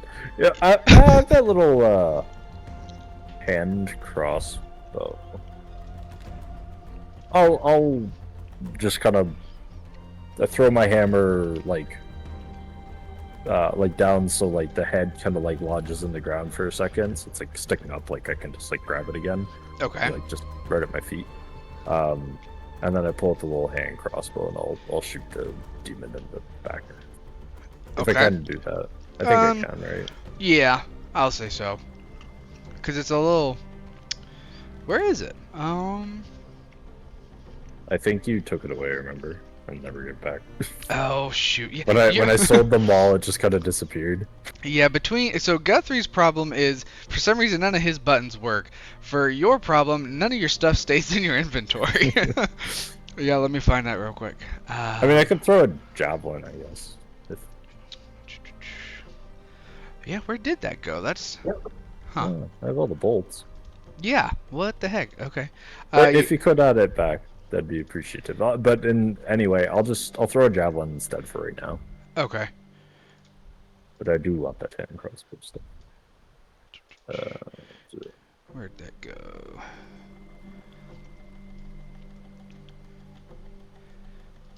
Do. Roll the fucking one. And on your damage. Okay, I was about to say, you got a 22. Okay, yeah, no. Do. So you throw one of your javelins. As it hits, you see it kind of go through the shadow demon, as it only takes half damage due to being resistant to non-magical piercing, slashing, bludgeoning, and physical damage. Wow, I discerned a lot from just throwing that speed. Yes. I went ahead and gave you all that because I just started talking and not thought about what could happen after I give you all that information. So, anything else? Guys, he's resistant to slash and piercing. You just relay No, exactly everything. I've determined that by just throwing this one spear. Wild. Yeah, that's it. Okay. That brings us And to... Sorry, that's not it. He pats himself down. He's like, where did I put the damn hand crossbow? It's in your inventory now, by the way, so you find it. Ah, yeah. Okay, Ishtar, it is you. And you can move your hunter's mark before both of us forget. Okay, well then I shall go ahead and do that.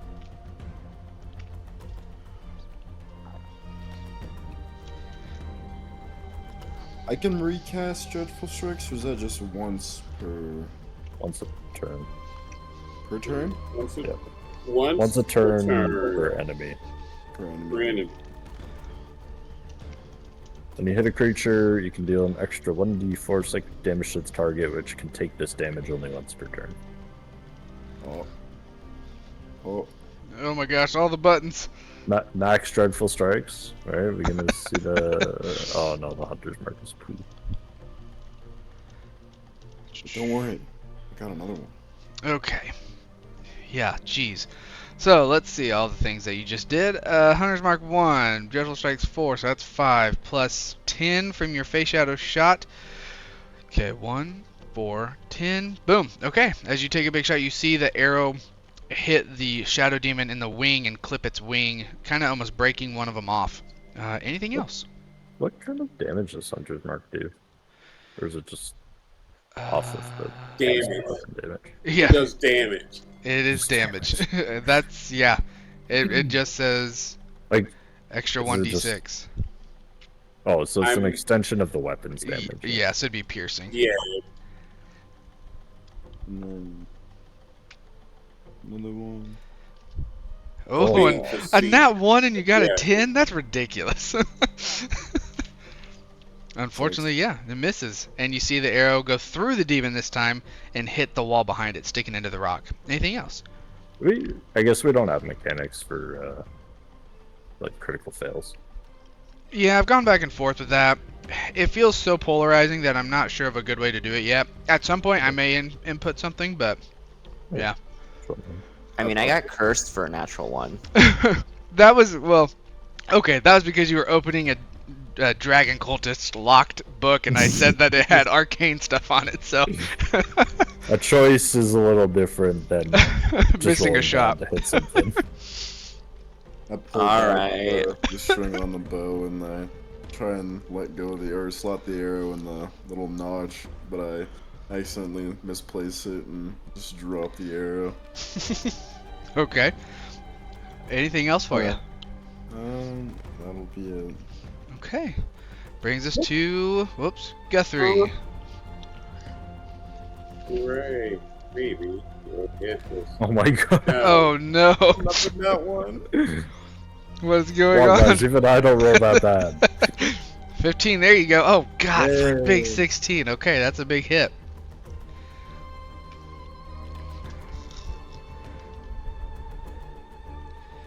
And now he's gonna start hitting big. Yeah. Jesus. Go Guthrie. Ethereon's standing at the top, just like cheering for him. Yeah, get him. It's like watching a pit fight. Yeah. um.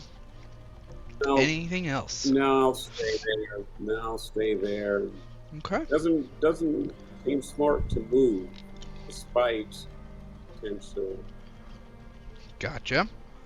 The Shadow Demon is just going to return the punches, as you are the closest thing to claw attacks. First one hits with the 20. Once I fix that stuff. Holy Boy, is it a big shit. hit. Let me verify that that is correct before. 2d6 plus 4d6. Not even Nope, a crit? that's extra. I need to take that off. That's if the demon has advantage on the attack roll. It does another 46 plus 3 psychic. Holy shit. So let's just get So rid it's of 7 plus 3? Plus 3? Or is yes. it just 10? Yeah, so Or it'd be 13? 10. So take away the 13.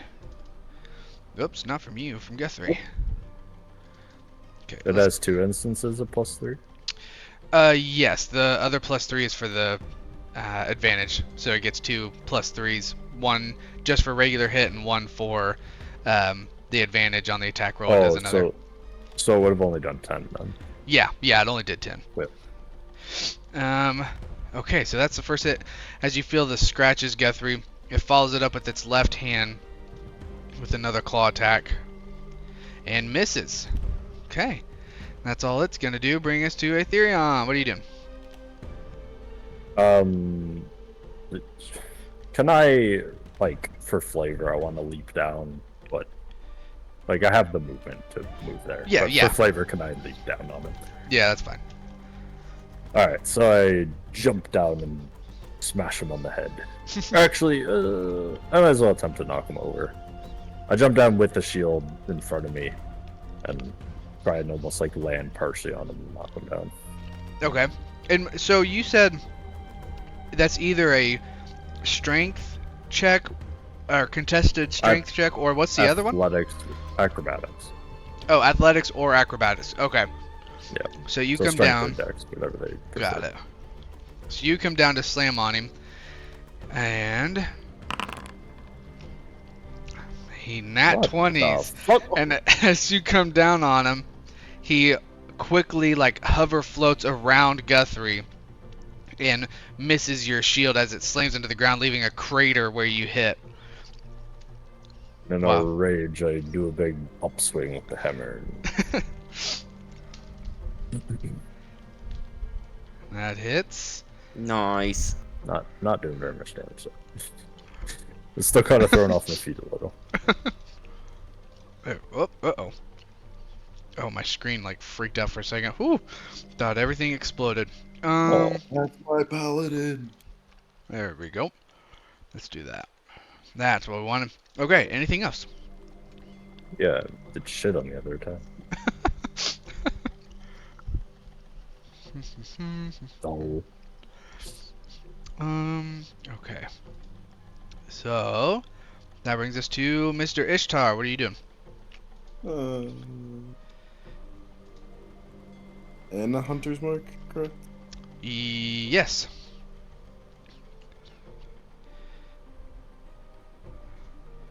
Although I like the flanking rules, I feel like it's such a easy way to get advantage. I did actually just read something a few days ago, a homebrew thing about like pack tactics for players, where Yeah. like one of the things was there's a different way to handle advantage from flanking. Like instead of just pure advantage, you get instead like plus somethings to every roll or Okay. something. So I may have to I look feel into like that. I feel like that's more balanced for sure. Yeah.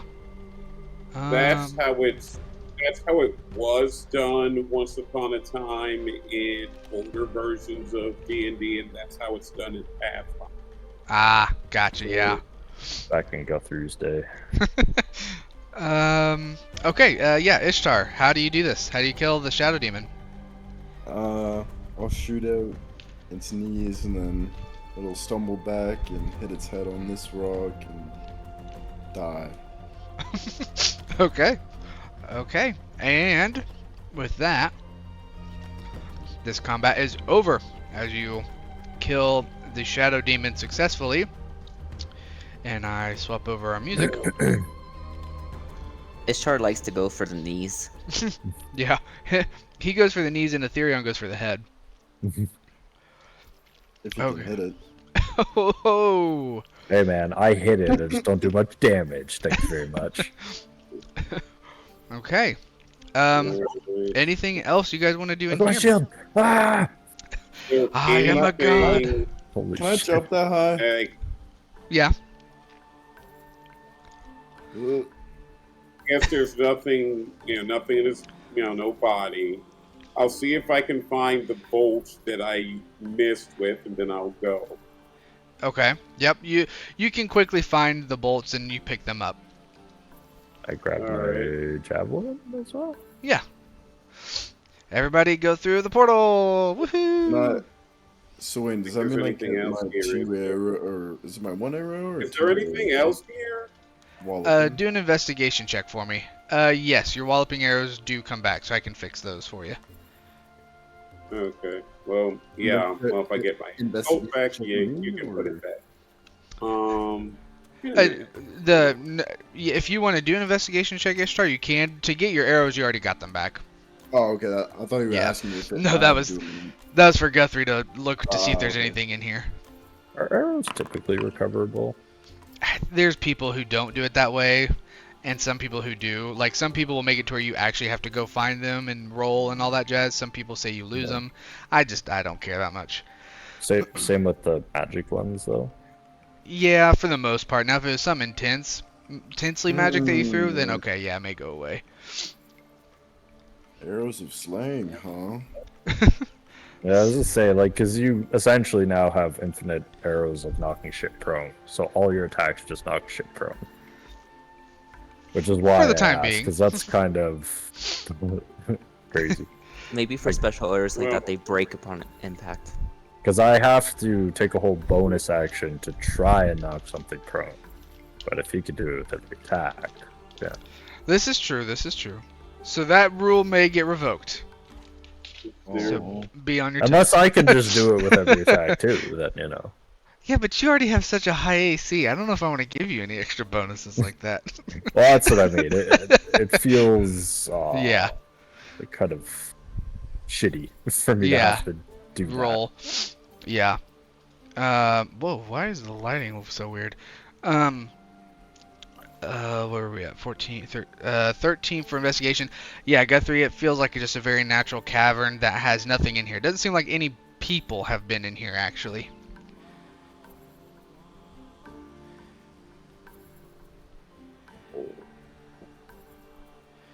Okay.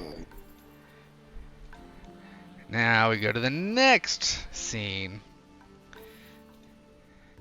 And I gotta find all the things, so give me 1 second. Looks like a pretty crazy map. This one I'm pretty happy with, and this isn't even one of the fancy maps. This was just a Reddit find, so pay no attention to the Patreon watermark at the bottom right. Thank you, Zepeku, for your Yeah. cool map. Sponsor this next episode. Okay, here we are. That looks So, good. where are we at? You No. cannot see that pin. Do. Is this Dame Aelin's like prison? Wait, say that again? Is this Dame Aelin's prison? I have no idea. The people that made this made like a whole module with a big enemy and all this stuff, but it does look like that. Like this thing right here looks exactly like it. Well, minus the big thing there, but you know, the setup of all the chains and stuff. Yeah. I think it's supposed to be like a stone colossus or something weird is what they built it for. But Cool. anyway, There's Balthazar, shove him off the edge before he gets to summon his undead. For real. They fixed that though. Yeah, I know. yeah, they don't want your cheating asses to kill him too soon. It's the Before he can easiest summon way. it there. Okay, so as you walk through this portal again, you find yourself on top of a large building. The sky above you is very dark, but it is lit up with these almost like tears in the sky that seem to break the barrier between multiple planes. You can see through these tears in the sky and see other worlds or other planes. Two of them that you just came from. You can see the cavern in the sky between one tear to your left, and on the other side you can see that forest. You see Phandalin in another tear, and then there's hundreds of other ones throughout the sky. And Cool. as you continue to look around, where? I just lost my notes. There we go. Okay. You surmise this must be the actual lair of the hag, and you all, especially Ishtar, quickly understand this must be the Shadowfell. You can feel a very thick air around with this otherworldly like chill in the air, so a little different than what you felt when you were fighting all these other aberrations. And the surroundings are this surreal blend of haunting shadows and ethereal mist. And you see ahead of you on this almost like kind of like a tower, but the top is open. And at the top of this, what do you call those things? Bash. Like I think it's Trump. it's like the Balcony? Yeah, balcony. There we go. Jeez. And as you look up on this balcony, you see the hag once again standing, surrounded with this aura that almost looks like when you're looking at a really hot fire, how you can see the rifts from the heat. You get this same kind of sense around the hag as well, standing at the crown of her lair. And next to her, you see Ervin still ensnared in that ethereal cage, suspended as well. The torment continuing throughout the whole thing. And you see the hag and Ervin, and the hag finally speaks up. And she goes, and as she talks, you almost hear her voice echo out into the cosmos. She says, "Enough! You come to my lair thinking you can kill me and take my prisoner.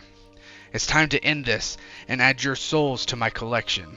And she reaches inside the shadowy cloak that she's had on. She pulls out a bag. And from where you're at, it's hard to tell what it is, but as you look a little closer, you notice that this bag isn't made from like leather or canvas, but some sort of a skin. And you can't really tell what skin this bag is made from, but you have this horrible innate feeling that it's human skin. And after this, you feel a great gust of wind from behind you, almost knocking you all over, and you turn around and you see a large dragon rise into the air. And as you look, its skeletal wings casting an ominous shadow across the chamber that you're on top of, and you can see the dragon's eyes gleam with an unholy radiance almost, and its breath, as it roars into the sky, its breath is a freezing necrotic mist that chills souls even as you're far away from it, as you watch this dragon kind of soar up into the sky. And you don't hear anything, but as you take another glance at the hag, she points towards the dragon and then quickly points down to you as the dragon turns and starts its descent on you. And A little like pre thing before we went into the portal. Can I take the out of the party loot the potion of healing and use that? if you want to, if the party's okay with that, sure. Yeah, that's fine. Oh, did you get damn it? Oh yeah, you get stunned. Aether was Well, just like, unless dude, you did you actually wanna- get hit? I mean, I could Heal me. I forgot that he took damage. Can I have laid on my hands and Yeah, that's Sure. fine. got a little handsy with him? Okay. How Yeesh. much health are you missing? I am currently. I'm 26 out of 44. Okay, well use the I think you were ruling it if you use the potion like chill, you just get the full thing, right? Or full action, you get the full thing. Yeah, if you use an action, you get the full effects of the potion. If you use a bonus action, you roll. So what do you get? 10 HP from the potion, I think. Is it? Yes. How much more healing do you need, Ishtar? Let me. It says you don't have a character associated with Oh, come your on. user. Of course you do. Let me look. I'm gonna try and take it. Ishtar. Oh, actually, none of you can do anything with that. Let me just fix that. How Okay. much health did you say?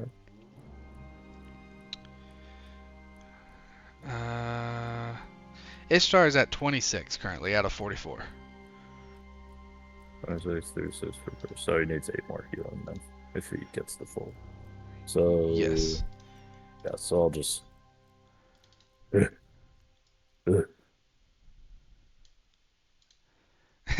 As you watch Ethereum just smack Ishtar around each time he gets another get a more one. efficient way of doing this. I know I gotta fix that. Just hit the pressure points. There you go. And then so that'll get him to full, right? Is that what I'm hearing? Yeah. Yeah. Okay. We probably should have rested before these things, but oh, we're here now. Do you really want to rest when your friend's in danger? Come on. No, I don't. But I wish we used less spell slots. Okay. So, go ahead. Sorry. As we were seeing all this, is it possible to get a kind of preemptive thing off? Not an attack, but just something to go off. Depends. What is the thing? I see the hag, and she gives a little speech, and then I hear the dragon start to flap its wings and take off, and I go, okay, this is gonna be some shit. So I want to, if I can, activate my. Yes, it's gonna be some shit. My celestial revelation, which is the wings. Ooh, sure. What happens? Explain that. So it looks at the hag, and then he hears the dragon, starts to see it go over, and he says, what does he say? I will meet you on your territory, I suppose. And then his eyes gleam the bright, gleaming topaz, and he kind of starts to glow a little bit all over, and then just his 2 angelic wings, just spectral angelic wings, just kind of, and they go wide out of his back, and he kind of starts to flap a little bit and just raise off the ground just a slight bit. Cool. Okay. As the dragon lands in front of you, you see it in all of its glory, as it is a horrible amalgamation of bone, shadow, and dead dragon darkness as it lands and lets out a roar in front of you. And with that... Didn't you fight your own battles, you frosty bitch? Damn. You tell him, Guthrie. Guthrie just Takes loses 5 his psychic mind. damage. I've never heard Guthrie curse before. Yeah. Okay. With that, everybody roll. Mm-hmm. Just seeing this magic that is entrapping No. Irvin that's like my initiative, bruh. Is it possible we could even understand what's going on with this magic, like some way to break it or anything to free Irvin? Like I assume, like I'm sure we could determine, like, okay, we kill Hag, he's free, but is there any other way we could discern to maybe break this magic? If you want to do an Arcana check, you can. You can kind of look at it to see if you've seen this before or if you know what kind of magic it is. Sure. So, from what you can tell, it seems to be... It's obviously some sort of, like, entrapment spell. But it also looks like it's pulling from different planes to use this magic. So you notice there's some shadowy energy coursing throughout the chains, the ethereal chains. So you have some Shadowfell pulsing magic, you have the ethereal magic with the chains themselves, but then you also see that same like heat wave coming off of it, potentially from another plane, and it looks like it's magic that you've seen before, except it's pulling from multiple planes rather than just the weave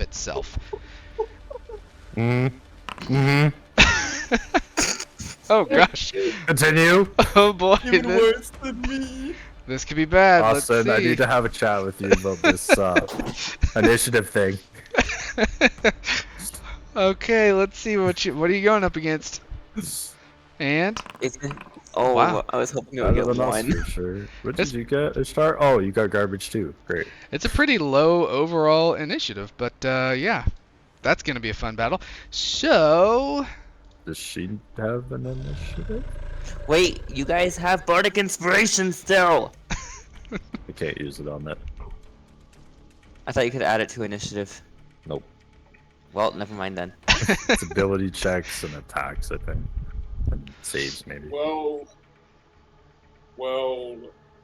technically, initiative is an ability check. It's I would allow bad. it if someone really wants to use their bardic inspiration. I will allow it for this battle. But I Wow. don't have it. not gonna so- make a difference with my 5. Ishtar could maybe get ahead. I don't know if he still has it. I do, I think. It's up to you. You could You can roll a try. d6. You need a 4 or more. There's a 50% chance you get better than the dragon. Nope. Oh. Nope. My man. Really showing up. Does she not? Is she not joining? Just This need is to. this She's is a fine over there. very astute inspection. Yes, she does not have an initiative. So, with She that, can just observe. That's okay. but you have noticed she has not moved. She has not taken Erevan anywhere. They are staying there. With that, we will start combat with a death dragon. Yeah, and we're all clustered, and we're getting Nice. Why? breath attacked into necrotic oblivion. Why? Why are we all? I will here? I will 'Cause we just say, popped through the portal. if you guys want to ping where you would go within 30 feet, I will move you 30 feet as you would have seen the dragon flying. If you I can, feel like we need to take it like men. you just want to sit there and get wrecked. Okay, that's I feel like it's No, it appropriate. I don't want to, but I feel like that's unfair of us to do. I mean, Whatever. I'll let you guys do what you want. I mean, if they're gonna scatter, I'll scatter. But I'm happy to just be like, oh fuck. Helm, I come to you. I will wait Ishtar and Guthrie's determination. It's a 3-way vote. So what we got? How high is wait? I assume I don't have any rope or anything, do I? I would say Good these vote. pillars are high enough that you guys wouldn't be able to get up there unless you found the stairs, which are inside the building. In essence, you're not getting up there. There's Unfortunately. no entrance ways over here, right? Correct. Okay. It's kind of like a Coliseum-esque stage is what you're in. Is this like a wall, or that's open? Like to Yes, go that is a out? wall. Okay, Yes. so we're trapped in the pit. Okay. In essence, yes. This is a I'm not, pit. but they are. But okay. Well, technically, yes. With your wings, you have flying now, but yes. See ya, Well, nerds. Just to be on the safe side, I'm gonna go like right here. You said that's a wall. Yeah, unfortunately, that's a Oh, wall. it's a wall. Oh. Like you can't go past this. Oh, well. Is this real, by the way? Or, Like in the like, game. is it's it real? actually in the map or? Oh yeah, it's in the map. Like it's embedded. It was drawn in the map. No, in our map. Oh, in your Is map. there a ballista there? No, and Okay. there, Okay. yeah, there wouldn't be anything here. I'll just maybe walk over here. Okay, I can Just move you. Casually stroll. Don't mind me. I'm just gonna walk over there. Guthrie, you want to get out of the way? You want to leave Ethereon to get wrecked?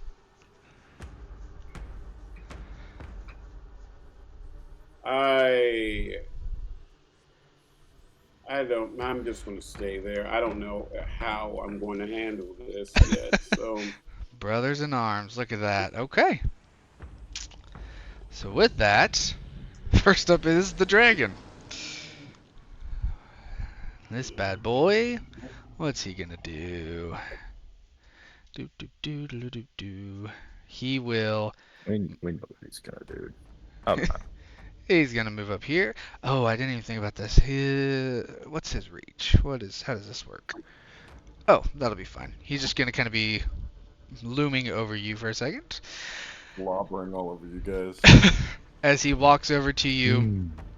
and makes one bite on Aetherion. One bite attack, I should say. Let's go, bitch. Oh, you hit. Oof. You got exactly 22. What the fuck? Oh, big hit. As he goes to bite you, you raise your shield up and he grabs not only your shield but also your arm and takes a chunk out with a big hit there. And then he, in the same vein, will... Fuck boys. Yeah. Okay, so he's gonna go over to Guthrie, and he makes. Guthrie, are you a medium or smaller? I believe you Yeah. are. Yeah. Yeah, you Medium. characters can't be bigger. Oh than yeah, that's okay. Reading. Okay. He swipes with both of his claw attacks. First one missing as Guthrie dodges out of the way, and the second one hitting. And as it hits, Guthrie, you are grappled within the claws of this dragon as it holds onto your body. There it goes. Okay. Uh-oh. And never mind. You are not. Blah blah. Yes. Okay. So you were going to be grappled, and you break free quickly as you slip through its grasp, and that's going to be it for the dragon, bringing us to Ishtar. What are you doing?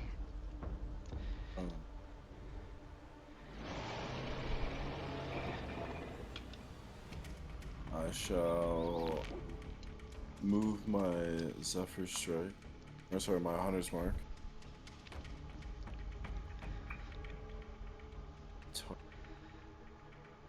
Cast the Dreadful Strikes. And...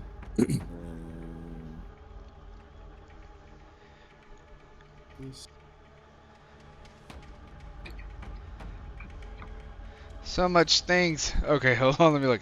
500's mark. 4. Jeez. Every time. Ridiculous. Okay, so 9 plus a 12. Oh no, you missed with Oh, the you regular missed. attack. Okay, so a 9. No, nothing. Actually, sorry. Nothing. None of those hit. Sorry. Never mind. Yeah. Okay. Anything else? As you go to hit, you see it move its wings, and the gust from the wing kind of makes your arrow fly in the opposite direction. I can't do any of the other attacks again, right? Correct. Bonus damage. Just- Yeah. Bow. Or actually, I think because the What's the name of your psychic damage thing? Dreadful Strikes? Dreadful I strikes. think that says when you hit an enemy, you can do more damage. Oh yes, when you Yes. hit. So technically, that if I you can hit, use that then one? we'll keep what it was.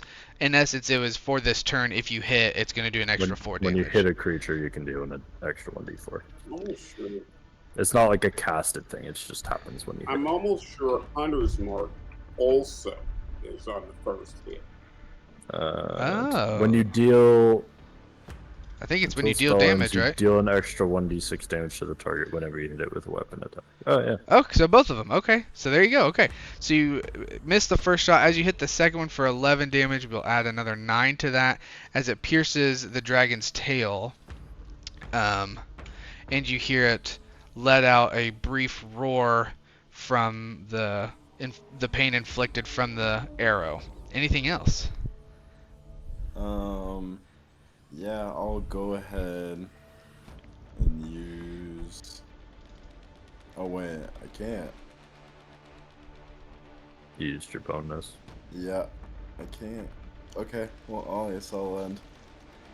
Okay. Have we been doing it that your hunter's mark only does damage once in a turn? So I'm pretty sure it can do damage every time. Doesn't say anything about once a turn or anything. Is it the Hunter's Mark that's like the first attack on that opponent though, or something, or is that Dreadful Strikes? That's dreadful. Oh, so then yeah. That's different. Whenever you hit it with a weapon attack, you have advantage on Wisdom survival checks to find it. Yeah, I don't think we've been doing that, but I also don't think he's done multiple hits. One thing. It And- usually kills one, and then Yeah, he's at least this session he's been killing everything either in the Yeah. first or the second. So, okay, so then that brings us to Guthrie. I also don't see the turn thing in the hit the carousel. Yeah. What did you say I don't know if this that- thing is made out of? What is this? It is, in essence, it looks like bones and tendrils of skin from a dragon, and then shadowy darkness.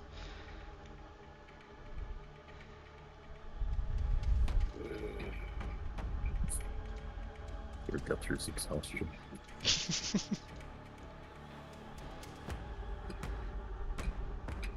Is it like a terror geist? Yeah, you can Super think of shadow. it like that. Yeah. Oh, nat 20. Nice. Friggin' pulling it out when you really need it. Dang it.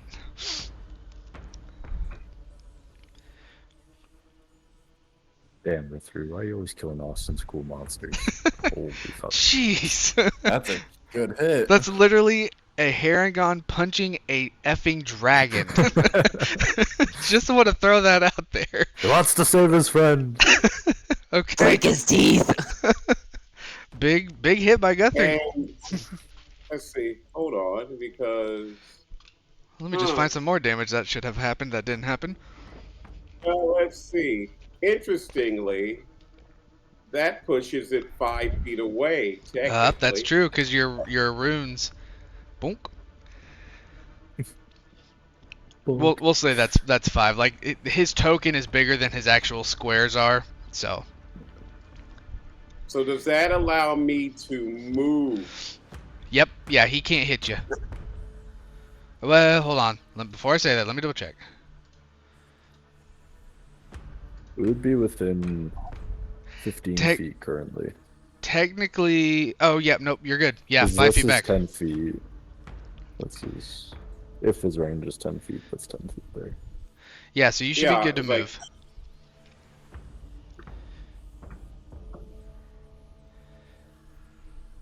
All right.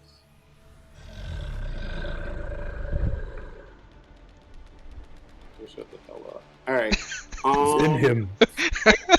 Going to try to tear a wing. Whoa. Oh. Okay. Shit. So are you calling your shot in essence is what I'm hearing? Well, I mean, if I have to, no, if I have to do all of that, I'm just gonna, No, we're not going to Hey. go through all that. It's more just for cool flavor text. You're calling like you're specifically wanting to hit the wing. If you hit, that's what you're hitting. Yeah. Yeah, sure. Okay. Man, I really hope you nat 20 Alright. right now because that'd be cool. I'm rooting Yeah, for you to I'm kill gonna- my monster. Yeah, but don't Do worry. it and you're that cool. won't- let's see. Okay, well, if you want me to hit it, I was wondering if you wanted me to hit it or do like a strength or athletics or whatever. I'd say we can Well, I just do think- a regular hit. Like that's what he's asking. Oh. Like, do you want like flavor you try and tear wing, or like mechanical advantage tear wing?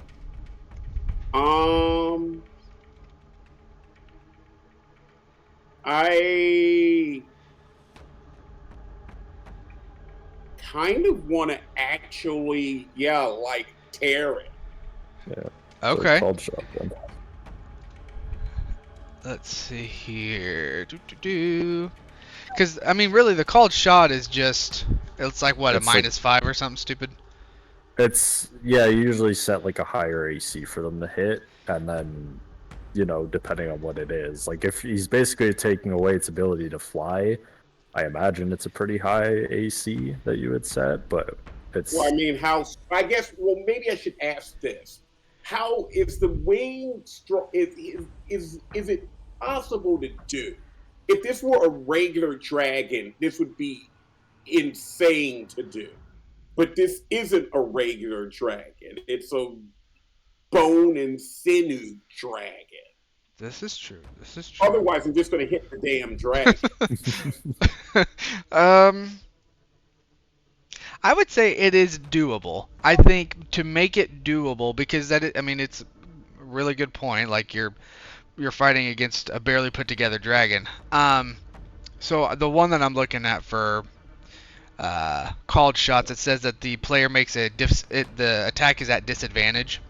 But I think I'm gonna say it wouldn't be at disadvantage, so it'd just be regular hitting, and the bonus to the AC that you're trying to beat, because it is an arm/wing, would be a +2. Okay. So it is doable. All you have to do is roll above technically a 17. That's it. Yeah, that's easy. Do it. Yeah. and you hit. So okay, you have technically, with the damage you do, you will successfully rip off a wing. Okay, so Rip off a wing? That's what I was saying. I would have been like, yeah, you need like a 25. I mean, I'm reading through this homebrew stuff. Really, the hardest part is the disadvantage. But I mean, if it is put together, which makes sense as a almost like a zombie dragon, I'm fine with it not being that. I wasn't really gonna have him fly that much anyway. So, yeah, okay, flavor it up. How does that look? Well, like I would say, Guthrie goes, hits it, then pushes it back, and with that, and as it goes back, he kind of runs at it, goes for a wing, and essentially tries to separate it from the rest of his body. Okay. And with that, as the wing rips free in Guthrie's grasp, because as you grab him, he feels very light. Like, you can tell this is not a fully made dragon, but as you rip it off, the dragon lets out a horrible roar as you rip the wing off, and no blood comes out, as this appears to be like a shadow-esque undead dragon. Anything else? Like, he'll look up at Sherry,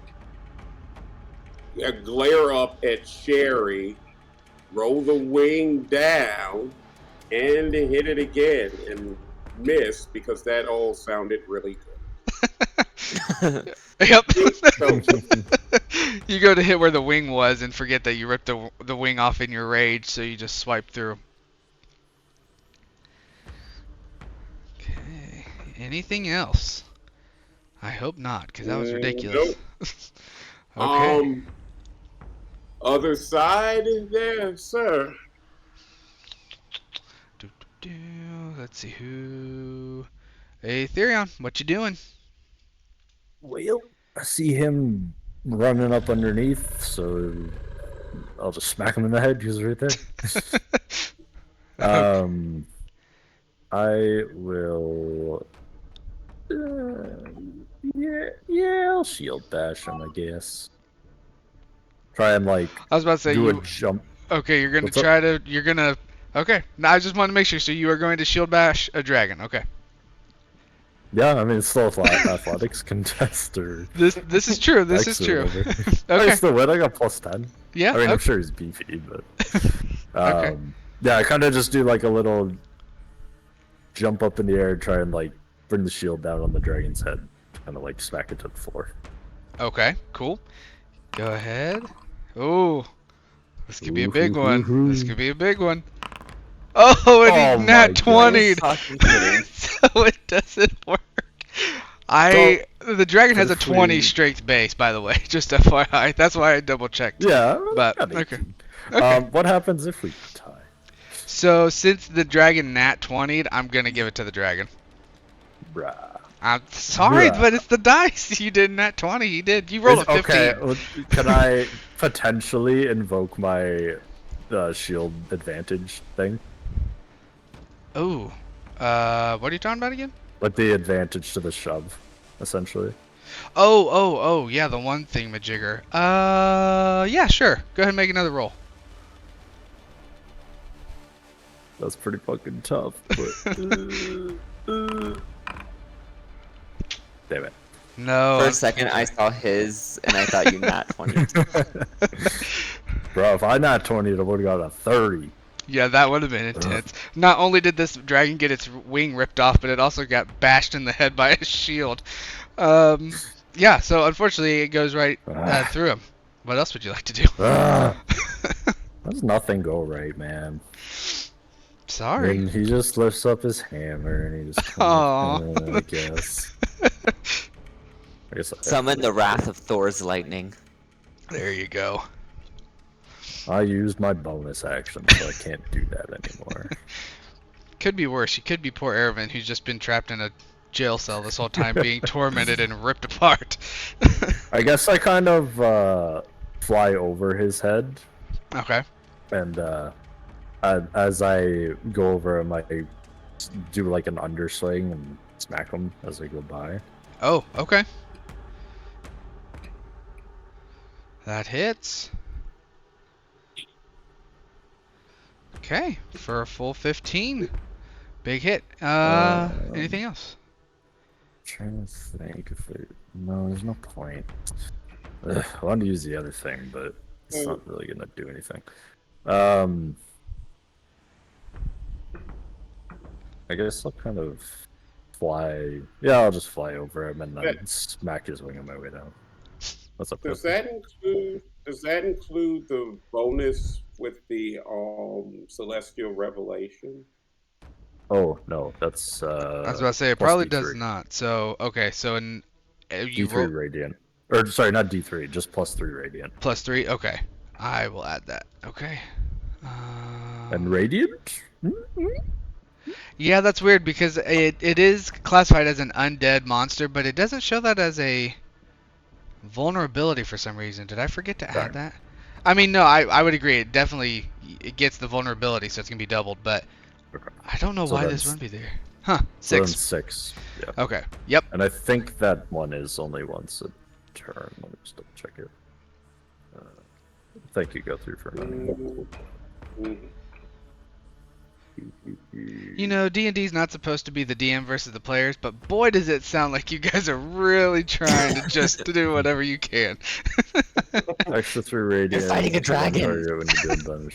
Oh, once on each of your turns. Yeah. Okay. It's literally this in this case was I play an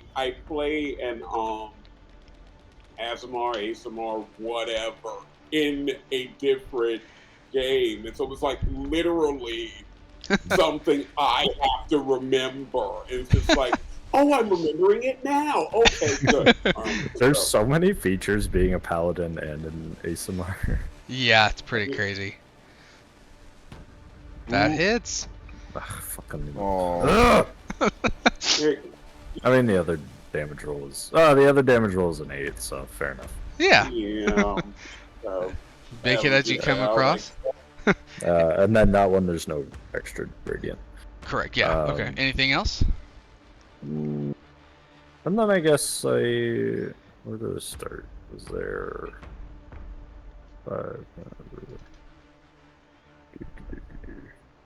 I guess I might as well kind of fly back a little. Okay. Reading something real quick. I guess that would make me leave its range, though, right? Yes. So it would be attack of opportunity. I'll just stay. I'll hover. I'll kind of hover above it. Okay. Okay, that brings us back to the top with Mr. Dragon. Guthrie, I can't click on you because for some reason you're under the dragon for me. He's in him, yeah. What is your Dex score? Dex's score is 14. Okay. Thank you for that. So, Monsieur Dragon will... Oh gosh, this is gonna be... I really gotta get some math going here.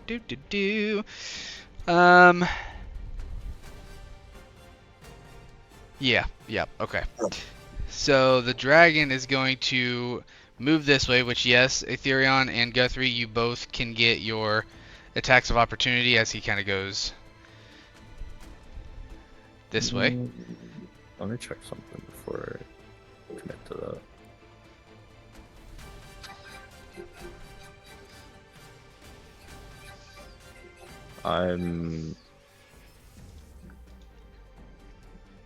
I'm not gonna attack the opportunity. Oh, interesting, okay. So Guthrie, you hit.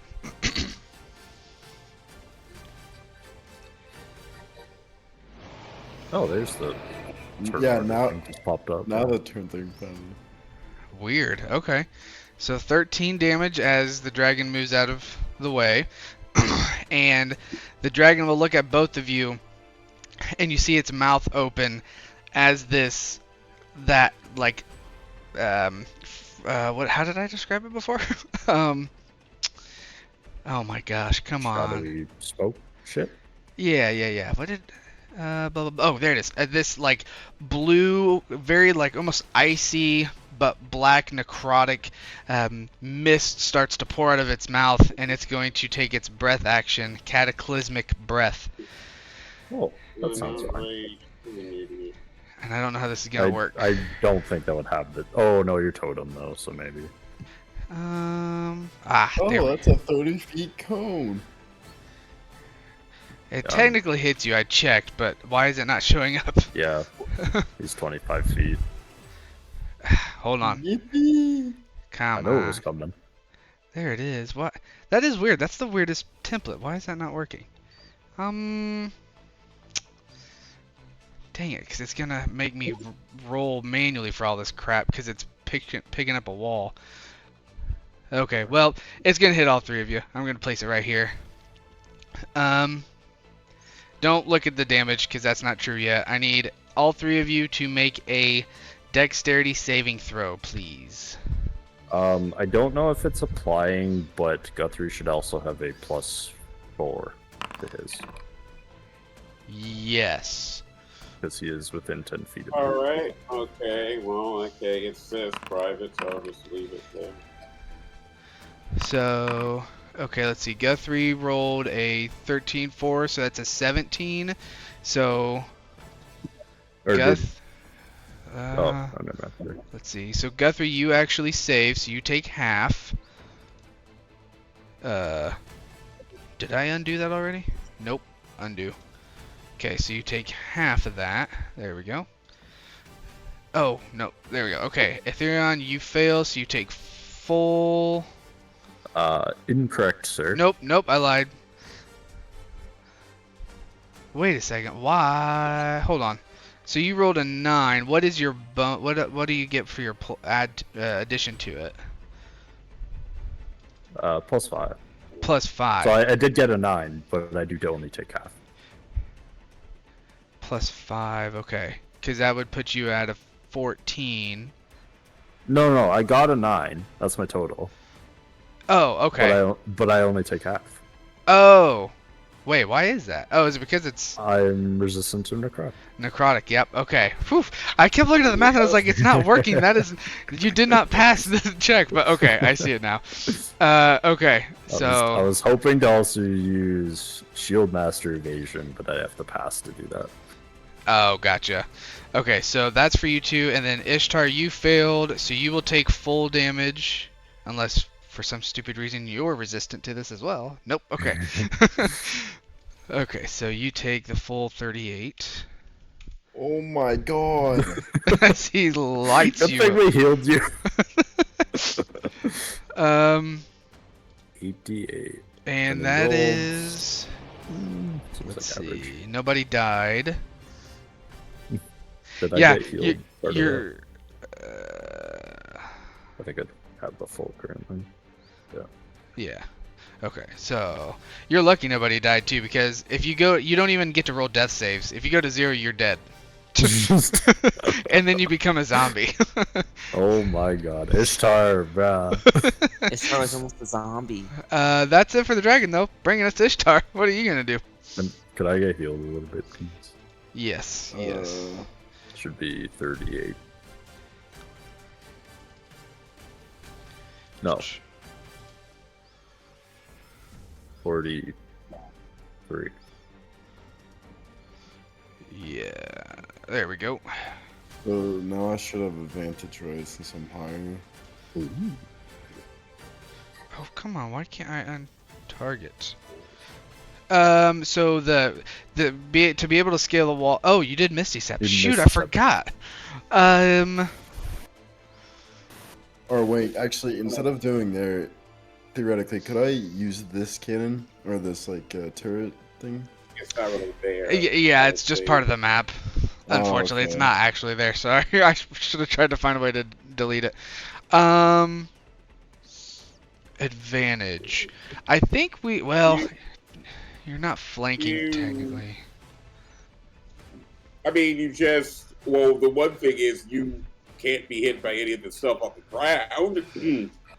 Yeah, I'm pretty trying to good. think. I don't think you'll have advantage. I was looking to see if there's something else that I was forgetting, but yeah. So you won't have advantage, but you are out of any range it can do because it just used its breath weapon. Okay, well then, since it already has the Hunter's Mark cast on it, for me, she'll do that, and then go ahead and use that.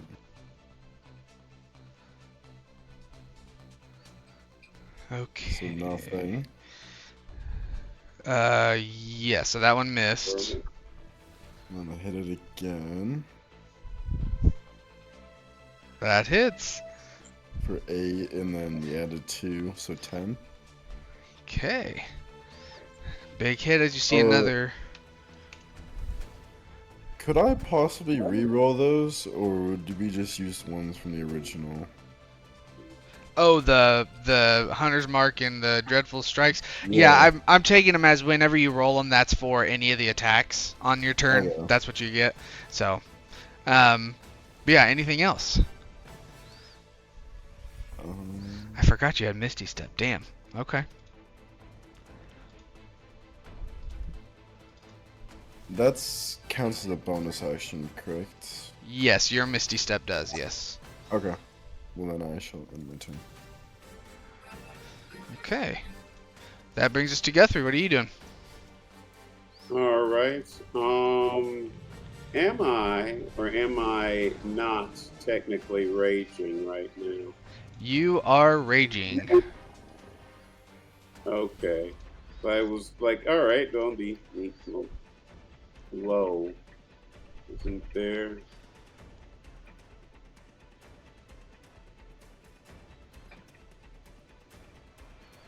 What? Get the hell out of the way.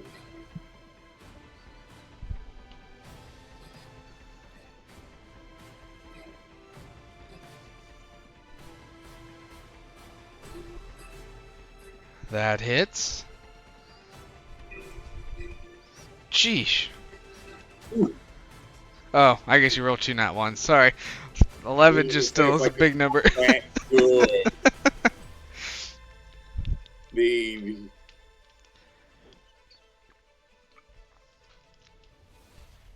That hits too. 4-10. and okay. That one. The Yeah. last one misses, unfortunately.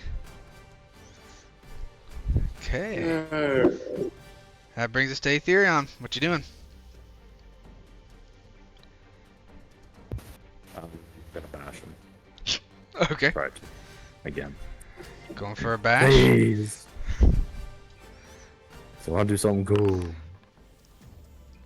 Ah, fuck. Oh, he now won. Okay. No.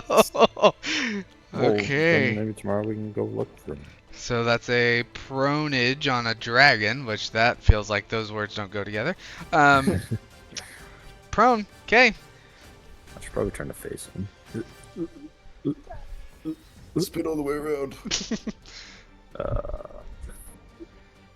Just give it some time, hun. It probably overheated. 17. that. That hits. Do some of this. Okay, max damage again. Jeez. Now I do want to do, and it's not in Forge, so I'll have to just do it manually. Uh-huh. I'm going to invoke the Strike of the Giants. Oh, yes. I need to update that. That's my bad. Yeah, that's okay. So, yeah, what does this do so again? It's just an additional 1d6, and that just happens. Ooh. Now, I imagine he's maybe resistant to cold, though, but you take more, 6 more. Okay. So, minus And 6. then, so now he needs to do a con save DC 15. Con save 15. Yeah. Jeez. Nice. So now, its speed is 0 until the start of his next turn. Oh, well, that's just great. Okay. And Okay. now I will smack him again. And this time with advantage because he is prone. Finally. Gotcha. Good job, Paladin. Oh, I see what you're saying, that you can't get to pick because it just... Oh, no, it doesn't, though. Okay. The prone because it's an effect, but with Guthrie's, with the flanking, for some reason, it doesn't register flanking as Right. an effect. So that hits. I mean, Sure. good for you guys. That hits. Woo! Keep killing my things. I mean, you almost one-shot Ishtar. Yeah, I know. And he would have literally just been gone. Just gone. New character immediately. Yep. Depressing as hell, dude. Goes from full health to just dead. Yeah. Okay. Yeah. And that is... on this one. That's it. Cool. That brings us to Mr. Ishtar. Or nope, I lied. Mr. Dragon. Which is just gonna sit here with a broken wing laying down. It's gonna stand up. It can't stand up. It can't stand up. I lied because it's got 0, so it can. Fucking right. That's what I wanted. It's Now he's disadvantage at now. disadvantage. Yeah. Damn. Yeah, disadvantage to attack. And Okay. Well, he's obviously gonna go against you since you bashed him in the head with his bite first. Oh, it did disadvantage. Oh, look at that. Oh, shoot. Oh, man. Hate that for you. For a big bite. Then he's following that up with the claw. And that hits. Jesus. What the hell? How are you hitting all these? I disadvantages? promise I'm not cheating here. It's just pure rolls. Okay, so that's fine. You're good there. And then follow it up with another claw. Why can't these things happen when we try? I know. Look, for I reals. missed. See? Yeah, he had disadvantage on all of them. He had to beat a 22, and he got like... That's ridiculous. That's all the poor dragon's gonna do as he lays in agony. Ishtar, what are you doing? Oh, weird part. I shall do that. And then I shall do that. And then as well. Okay, that's stupid.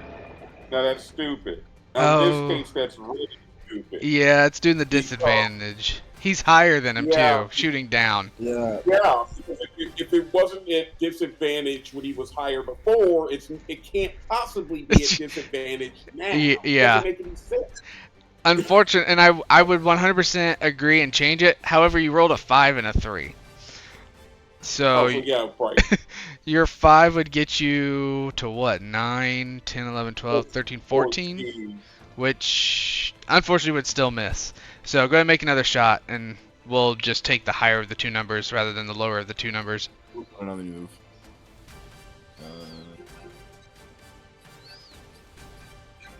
Okay, so that... Oh, you rolled 2 5s! Oh, man! Oh my god, wow. Unfortunately misses again. Anything else?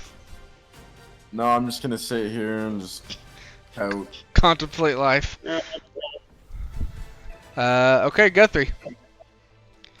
So I have advantage, right? Mm-hmm. And they should Okay. auto-calculate for you. Oh, It wait, should. wait. Did I use a bonus action?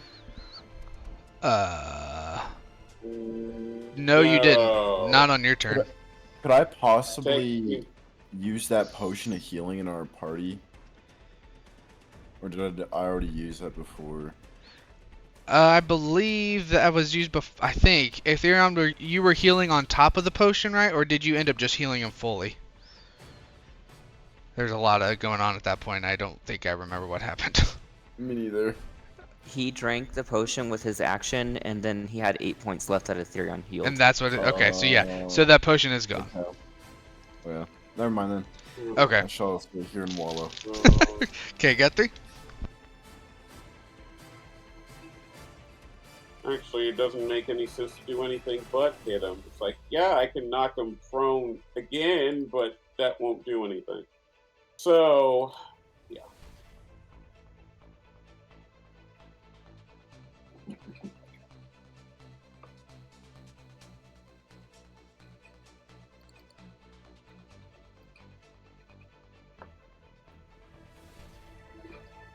Okay, that hits. For a big 17. Jeez.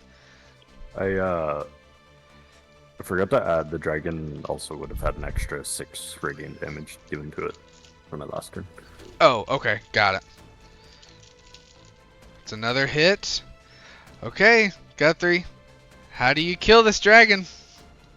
Oh!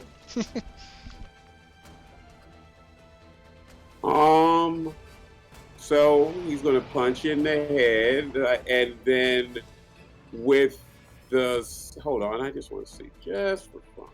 Let's see what happens.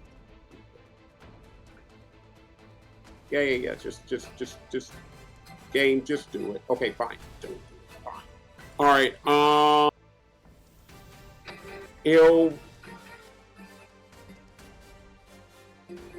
He'll punch in the head, and seeing it kind of on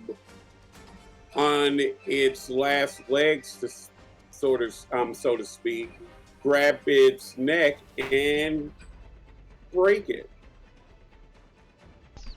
Damn. Okay. And again, look at her. Okay. Go ahead, Guthrie. Well, first let me end combat for this. And then Guthrie, go ahead and make a intimidation check with advantage, please.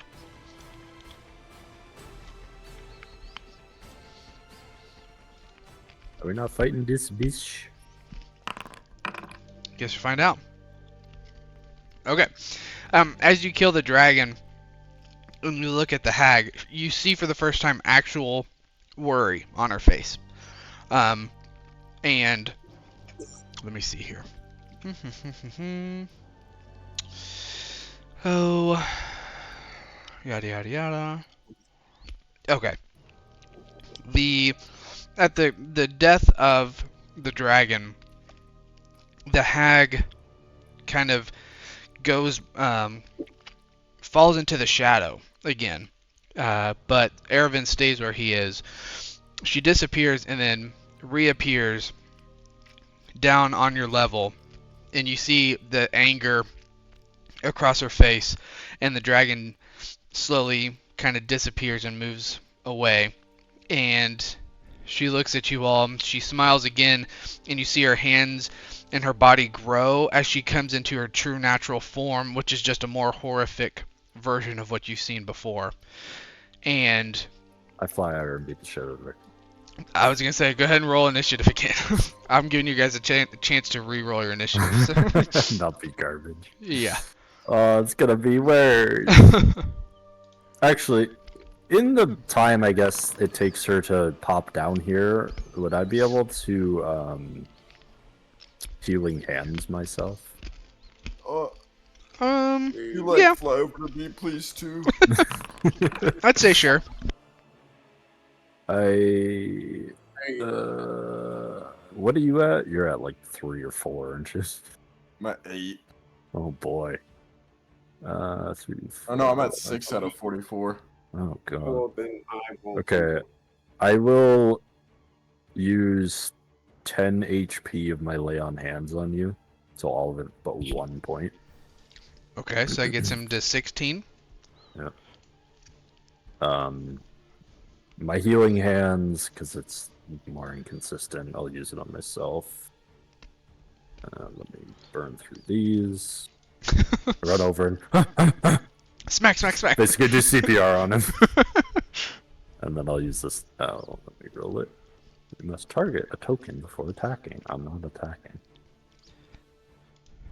Oh, it may think that you're attacking because you're in combat. Or it's not been started, but it's...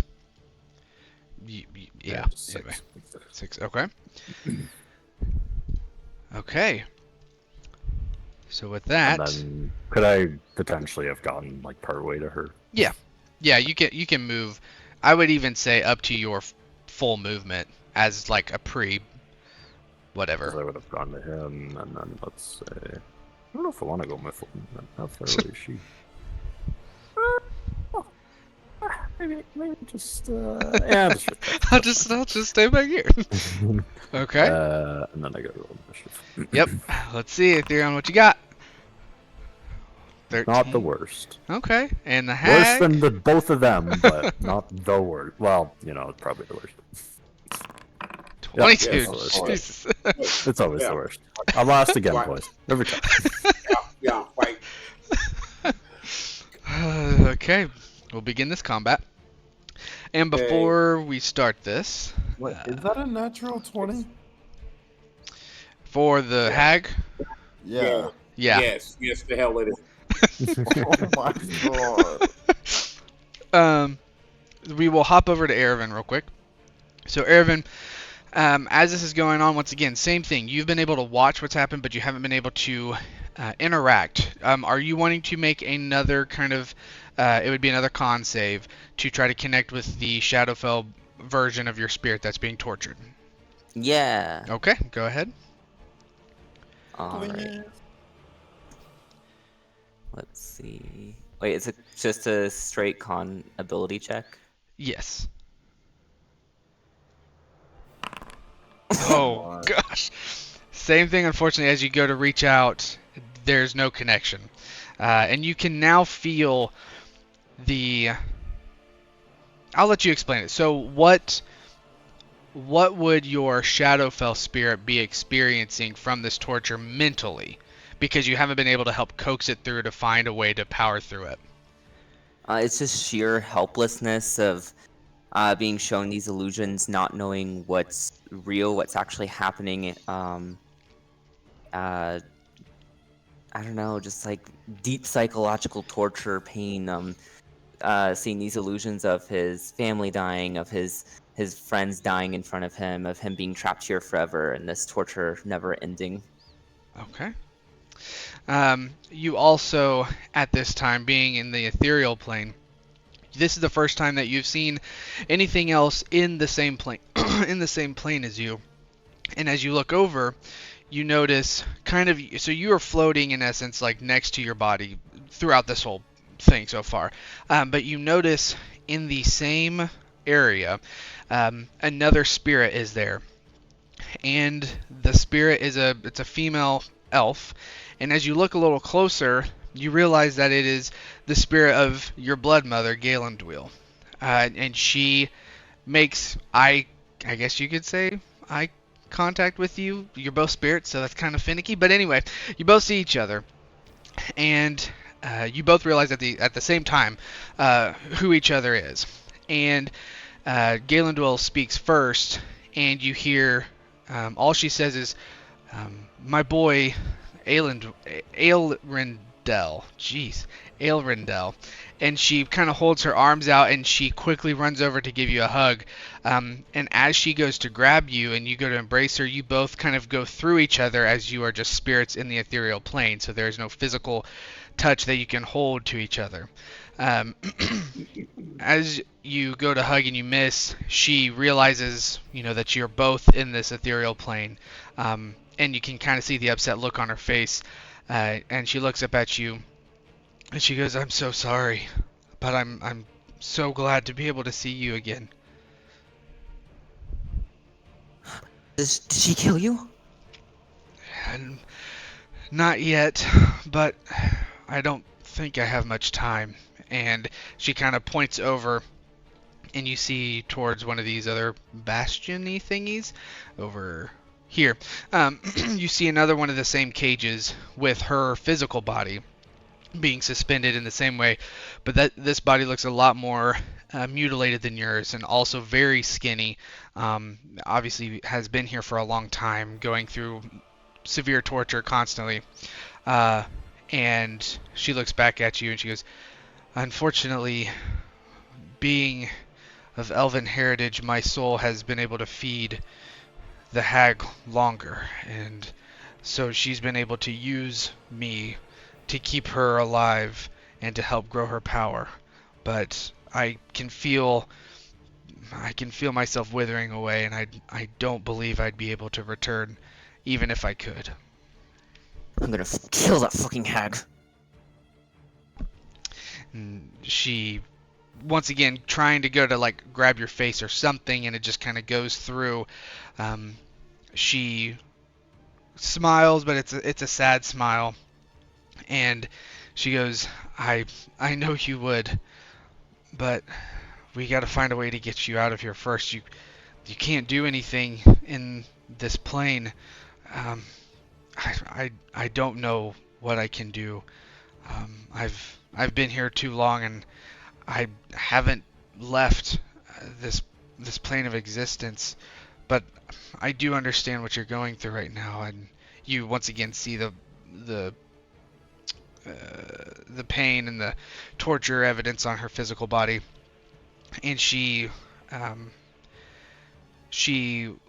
looks at you and she asks, what's been going on since we left you? I I've never seen you in all these years. Do you have powers? Have you gone on any adventures or anything, or unfortunately did you just fall into the wrong hands? I mean, I've met these wonderful people, and we've been on a pretty crazy adventure so far. I do have powers. I can channel magic and into storm magic and create lightning and wind and all kinds of stuff. She smiles and she goes, "Just like your sister.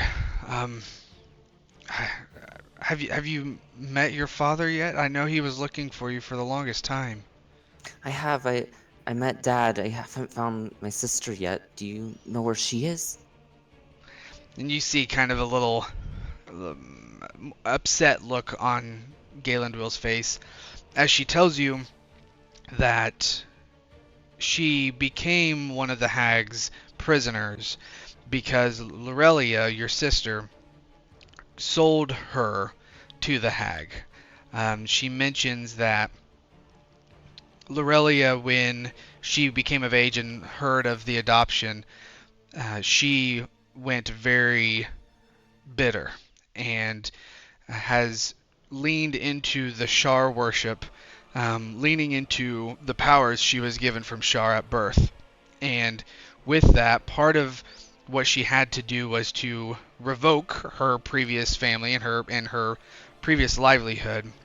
When she found out that Thaladirian had put the tracking device in her necklace, she wanted to get rid of it, but she had no understanding of how to destroy a magic item. So she found Sherry, at the time was shaped as another being, who then bargained with her that she would destroy the tracking device if Lorelia would, instead of killing her parents, brought them to her. And she agreed. Thus, that's when the tracking beacon went off and Thaladirian lost his trace on Lorelia. And in return, she brought her Galenduil. She was in the process of getting Thaladirian when Thaladirian left, and she has no way to track him, so she hasn't been able to keep up with him. And as she finishes her story, she gets upset again, and she pleads with you to find Lorelia, who goes by the name of Lady Lie, and bring her back to Corellan's light. She brings it up again. She goes, I would try to escape or ask to be freed to help you find her, but I don't think my physical body can hold my soul anymore.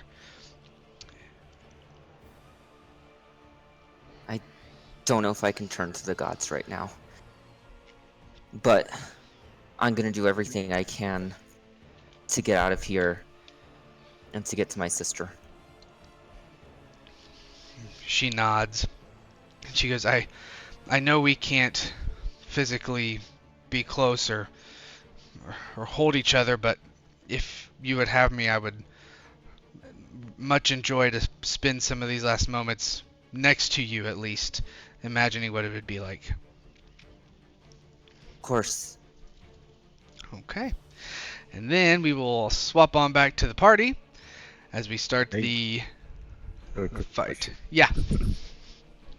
When you have a flying speed equal to your walking speed, which means I would have 30 walking, 30 flying, does that give me in total 60 potential, or is it 30 total, which can be either? The latter. Yeah. I would say it'd be, yeah. You get the 30 that is either or. Okay. And would you say Aravan in his little bubble, is he considered like charmed or possessed or something?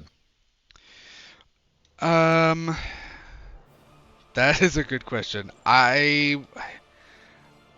He's not making any kind of throws to break out of this, right? Correct. I would say you can consider it like a charm or a possession, but it's not from a mechanical sense of he can escape it, if that makes sense. Yeah, okay. So I was thinking about trying something, but I gotta fly all the way over there, use a thing. Oh, no, it's just gonna be pointless. I would say it's going to be pointless. So. Okay. Okay. With that, we start off with the hag, who will float over to Guthrie and very vengefully make a attack with her claw, which misses. She goes for a second scrape, which hits for 9 damage. It shows her attacking herself. And that's all she's going to do. Which brings us to Ishtar. Well, I'm gonna use my bonus action to swap the Hunter's Mark onto her. Okay. Oh. Do you still have that? After It's- taking 38 damage? I keep Well, forgetting to another make him roll con. his con save. Yeah, you gotta do another con Yeah. save, sorry. You can, hey, you I can always blame lose him. my concentration on the first fucking hit. Somebody else needs to suffer with me. Doesn't matter. But Nice it's- try. 38 Yeah. is what?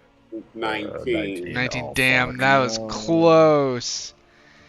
So I would say you'd have to recast it. Cast it. Okay. Well, Which I I guess guess. it's. Let me look. So I guess you just lose a spell slot this time, right? That's the Yeah. difference. Okay. Yeah. So yeah, if you want, you can recast it. what would I do? Complete previous, discard previous, or undo until previous, or cancel new? Oh, jeez. Give me a list. Oh, yeah, all that shit. Oh, I know. It's probably because it's still on him. Give me a second. I'll I'll get do- rid of. I'll just do that. There we go. Okay. Mm, Just now noticed, Ishtar, your character profile kind of looks like Henry Cavill. Yeah. I've never known. It looks like the Witcher version of Henry Cavill. That's Oh, funny. crit! Oh, shit! Oh, this is also Oh, going to that's be... Do a ton of damage. So that's so you got a 1 from your Hunter's Mark, 3, so that's 4, plus a 12, so that's 16. This is also technically your favorite enemy. What does that do? Mm. Like, this is the favorite enemy, as this is the hag that killed your father. Oh, it really just does the survival checks.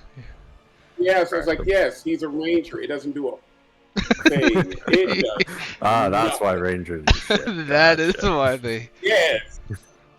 Yeah, It's like, okay. yeah, you have a personality. Great. You can find it whenever you want to. You Yeah. can't do anything more to it, but you can Yeah. find it. Yeah, but you can sure as hell find it. Yeah. Okay, sorry. Um, But you do You still should- get your plus 4. Until you get to level 20. Then you can add your wisdom modifier. Level to hit. 20. Jeez. Yeah, that's why Rangers suck. I mean, that's a really good Um, bonus, but level 20, like, what the fuck? With Yeah. level 20, yeah. Austin, I think we might need to implement something. Okay, so I'm going to be hearing some complaints from both you and Ethereon. That's cool. Bruh, That's cool. have you seen my initiative? Come on. Always last. Pass to one more. I'm Ah. complaining on with half because that's just shit. Yeah. Unfortunately, that one misses. Anything else for you? Can't. Okay. Did you use any walloping earlier? Okay. I assume her. Yeah, can I actually use a walloping arrow for one of them? Yeah, for the one that hit. Yeah. So she Yeah. would be. It's prone, right? Well, she has Yeah. to make Er. a save, right? Oh my god! You did another one. That's a good question. Let me double check. I think she has to make a DC. Yeah, in 10 some strength. Yeah. Strength. Okay. Okay, strength save. Nat 20. Oh my god. Okay, so she's not prone, but maybe she wasted her nat 20 on that. Nat 20s. Yeah, holy this is shit. crazy. But his nat 20 is higher than hers. His was not actually being used there. Well, Oh. technically, his It was- original one that this would it be already applied was a to, nat 20. it was a nat 20 with the Oh, 29. it's a So, nat 20. Yeah. oh shit, what do I want to Nat do 20s and here? nat 20s. Well, it's the save though. it's a like, that was DC, for yeah. the attack. Yeah. Yeah, sorry. Okay. Kind of funny though. It's two nat 20s. That brings us to Ethereon.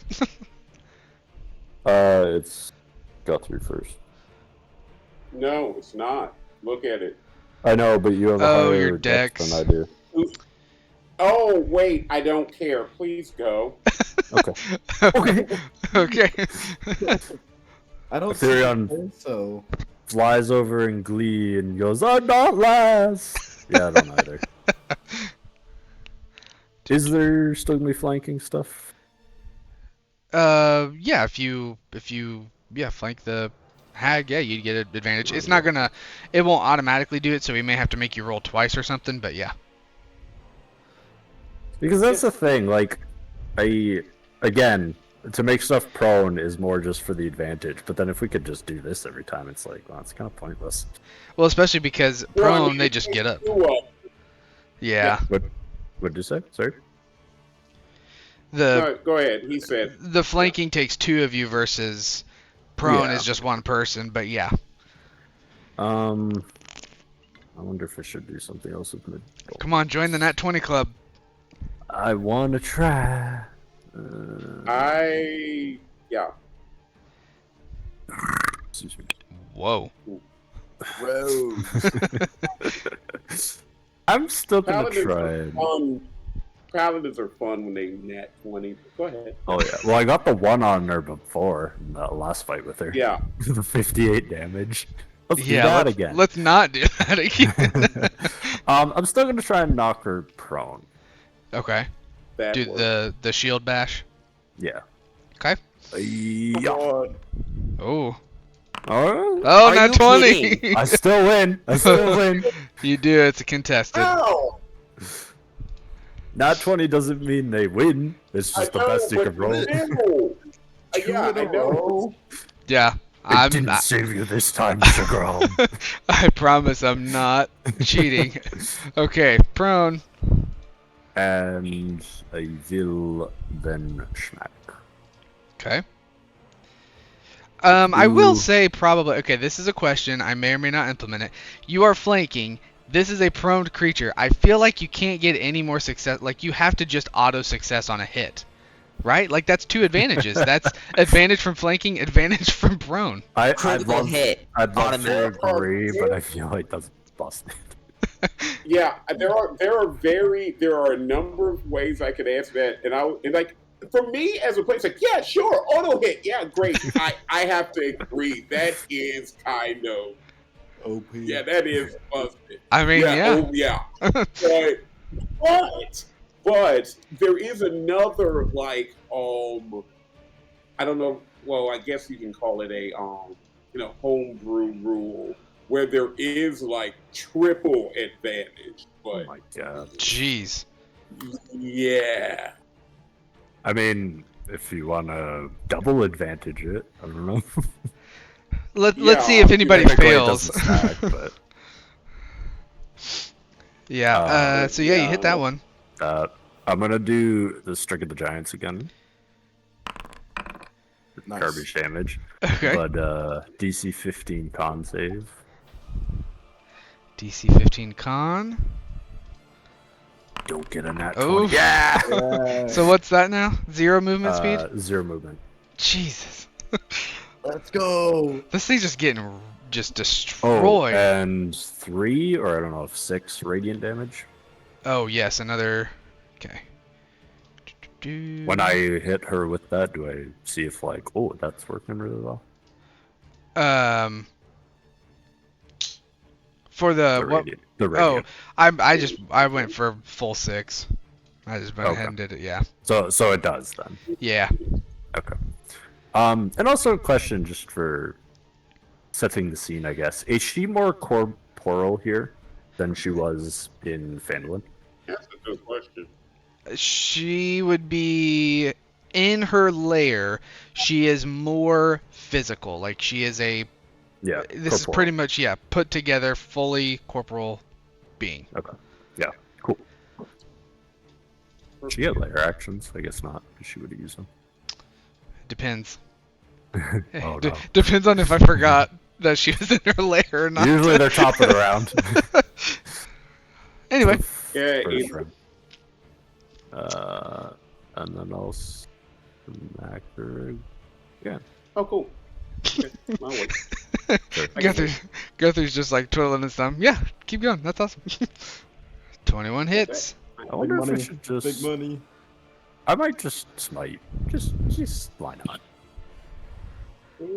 Okay. Why does that not work? That's a base good one. question. It's like a special, and I can click it, but then it.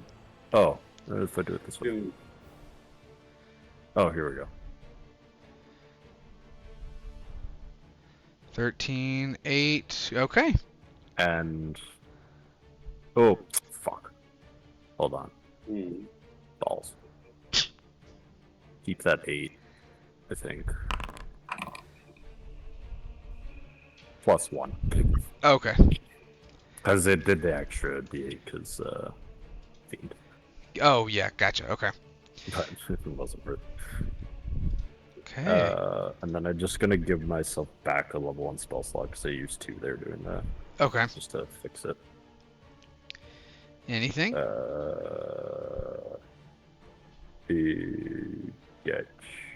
Oh, but she takes double radiant? Then? Because you said the other one was that? So technically, it doesn't come up as a vulnerability. A night hag is a fiend. Well, no, because when I said the 3 from Oh, Celestial, see, you yeah. said, yeah, she I took did double 6. it. I did, yeah. So yeah, you get a Damn, double. okay, so question. Last time we fought her, did I not just one-shot her, doing like 106 damage? No, you didn't. Darn. You were close. That was very scary, but Okay. So then, if that's doubled, then that's 18 instead of 9, yes. plus the 13. Okay. That brings us to Guthrie. All right. Yay. All right. Well.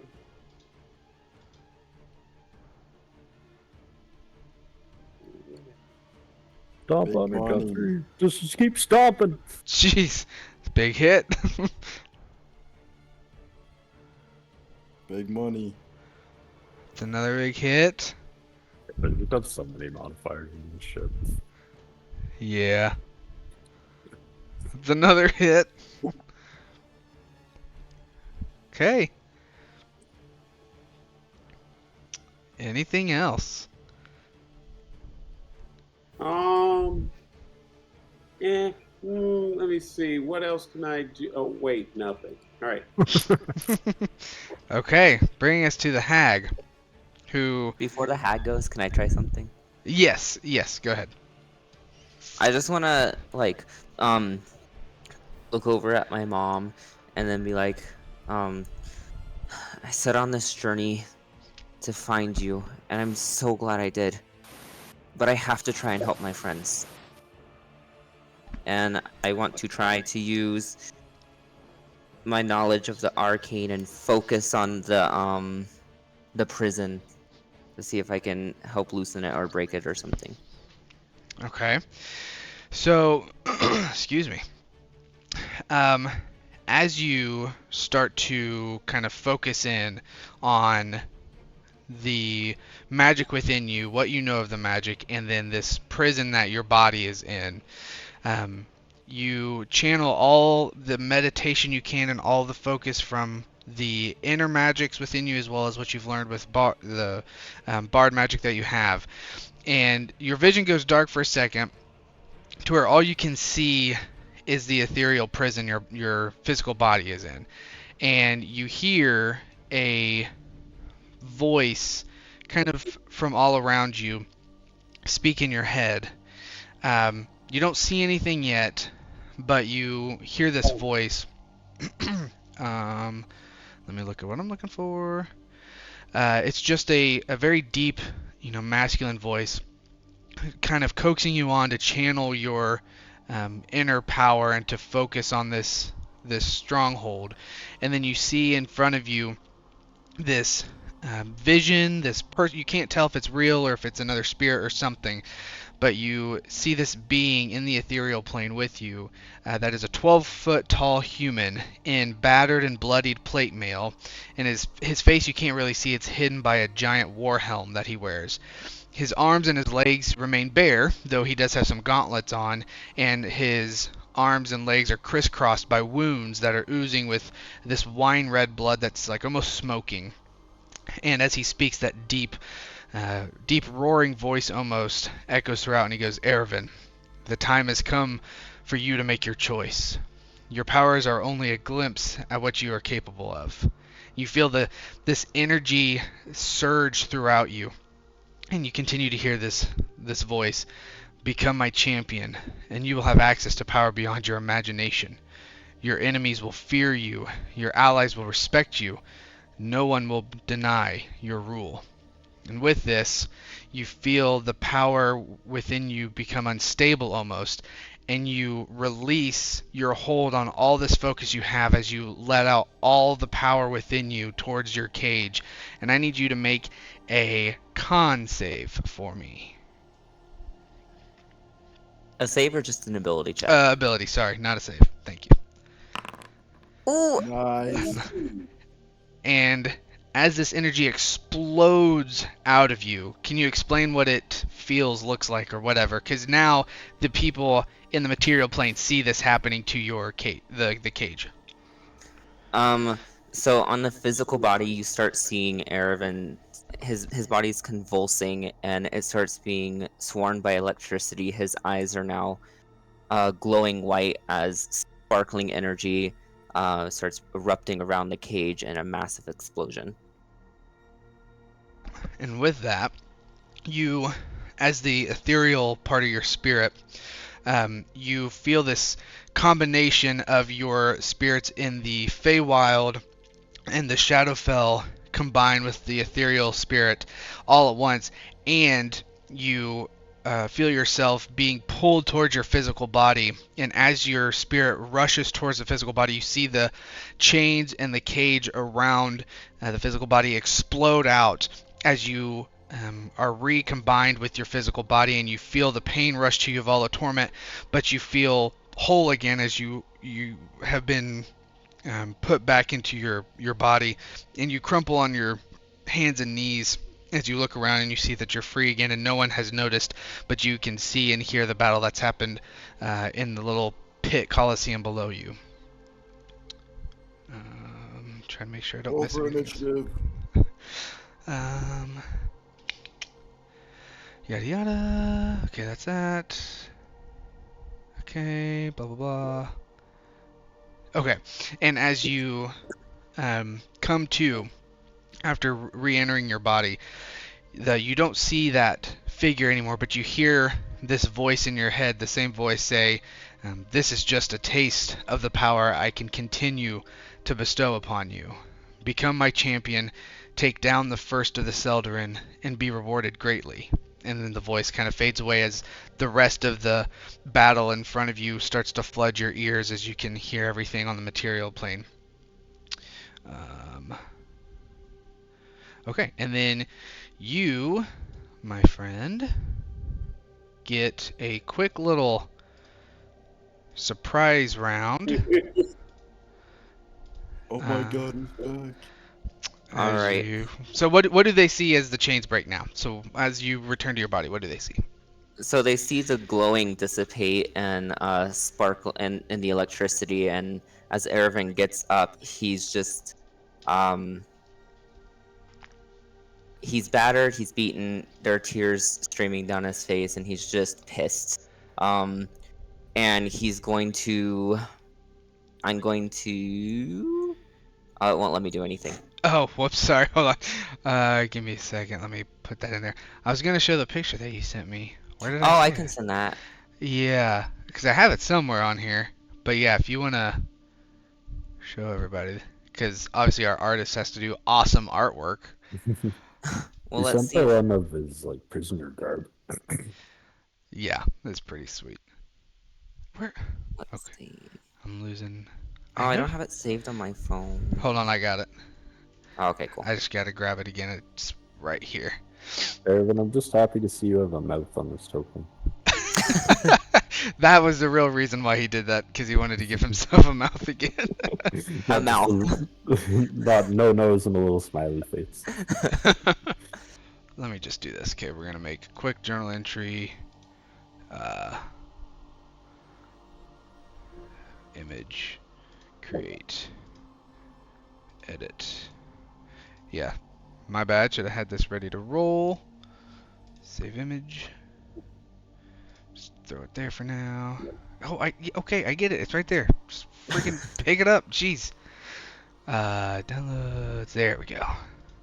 It's even called aptly Erevan Hag Battle. Like he was ready to roll with this picture. Ready for it. Okay, I think it's in there. I hope. There it is. Okay, so now save this entry and then I can share it with everybody if the computer will speed up. Jeez. Show to players. I don't care. Okay, hopefully that pops up for everybody. Where? Oh, maybe not. Come on. This is very anticlimactic. There we go. Okay. There we go. Oh. Okay. Whew. Now I can add Erevan too. Go. Let me add you to combat. Go ahead and roll initiative, but I'll skip over to you regardless of what you roll. Oh. So yeah, we're definitely gonna skip over to you.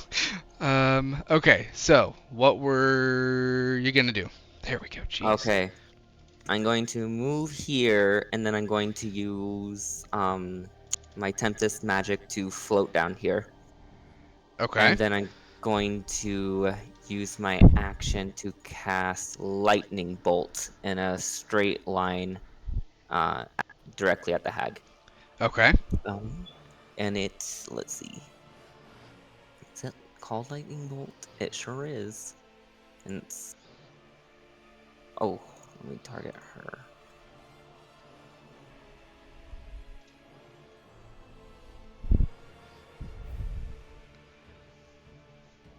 So this is a dexterity saving throw of... She has to make a dexterity saving throw of 15. Oh, Okay. she's gonna fail that. I think doesn't she automatically fail that? Oh wait, is she still? She is still prone. Oh, so... I don't think you auto fail though. I think you have to be restrained to auto fail. Okay. Okay. Let me I just think double check. disadvantage. Kind of roll out of the way. You I may be mean, resting with the back. Her speed is 0. Oh, isn't it? true. Yeah, I would say it's an auto fail. How that's could why I was thinking, yeah. so it's giving me the measurement thing, but I can't like Uh, rotate it or anything. oh, if you hold control and scroll, that should let you rotate. Oh, okay, cool. I had to do that with the dragon breath weapon because I was like, oh crap, I can't actually hit them. Nice. And Okay. it won't really. It's Holy not let- crap. for some reason, Um. it's not letting me roll damage for it. Oh, Oh, it's really? probably because she Wow. hasn't rolled a dex. Go ahead and manually roll, I guess, because it's probably freaking out because I didn't have her roll a dex save. Well, hold on. Maybe it will let me do it. Oh, it's not adding it. Still, You would have that's failed a anyway. fail. Yeah. Yeah, Okay. it's Well, not I guess fail. we'll just manually roll it. I don't know why it's not auto calculating, but Okay, I had to see how much cause okay. 8d6. Jesus. 6, yeah. 8d6.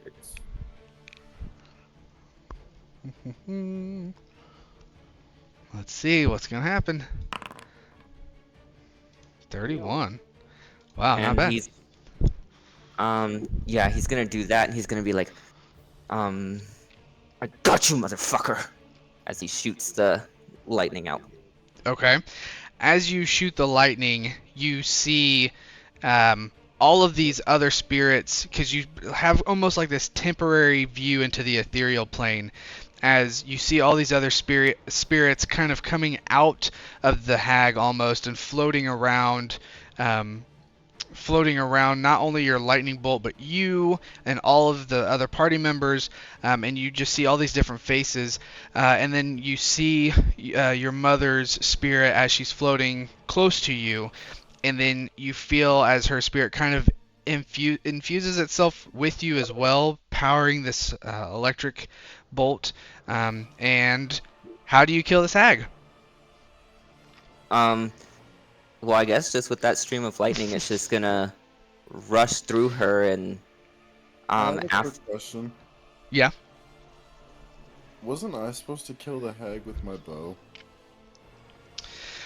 This is true. We'll see what happens. Yeah, I'm just gonna send this lightning through the hag and channel all my anger and fury at it. Okay. As you do this, you see the lightning bolt go through the dark, kind of shadowy body of the hag. And as it hits, you see the hag's body start to like seize and twitch as the lightning crackles through the body.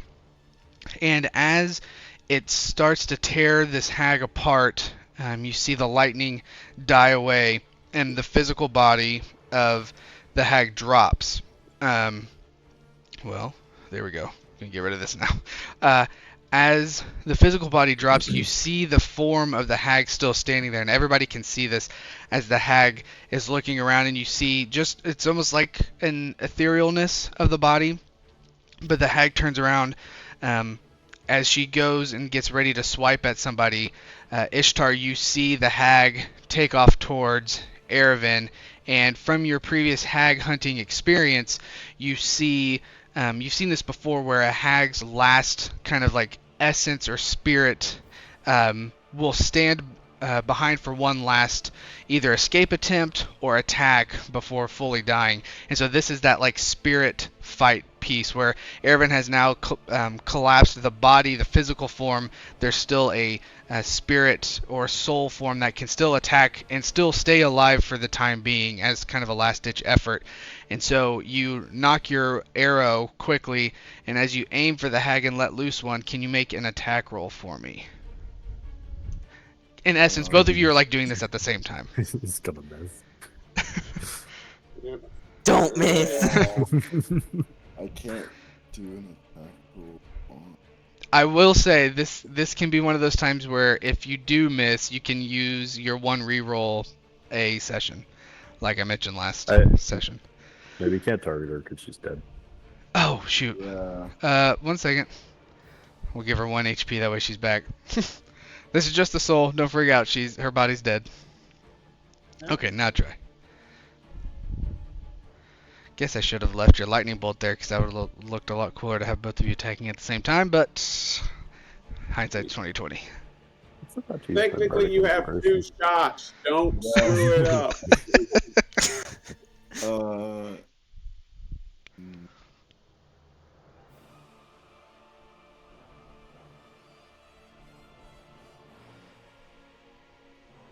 He's just loading Just everything on. hit the attack. No. Oh no. What? Why is it? Oh, disadvantage. Right, you Well, gotta it would have been the 14. Yeah, it would have been the 14, so it would have hit. Okay. okay. Whew, thanks for catching that. Okay. And then all the Do deaths. Okay, there we And go. of course, he rolls low on the other crap for once when it doesn't matter. Okay, so we hear what Ervin's doing with the electricity. Ishtar, why don't you explain what happens as you shoot this arrow? Like I said, you're both kind of doing this at the same time. Ervin throws the lightning through the hag, taking away the physical body as you are getting ready for the soul to come out, or the spirit, ethereal portion of the hag to come out, so you can let loose your arrow there. What does that look like?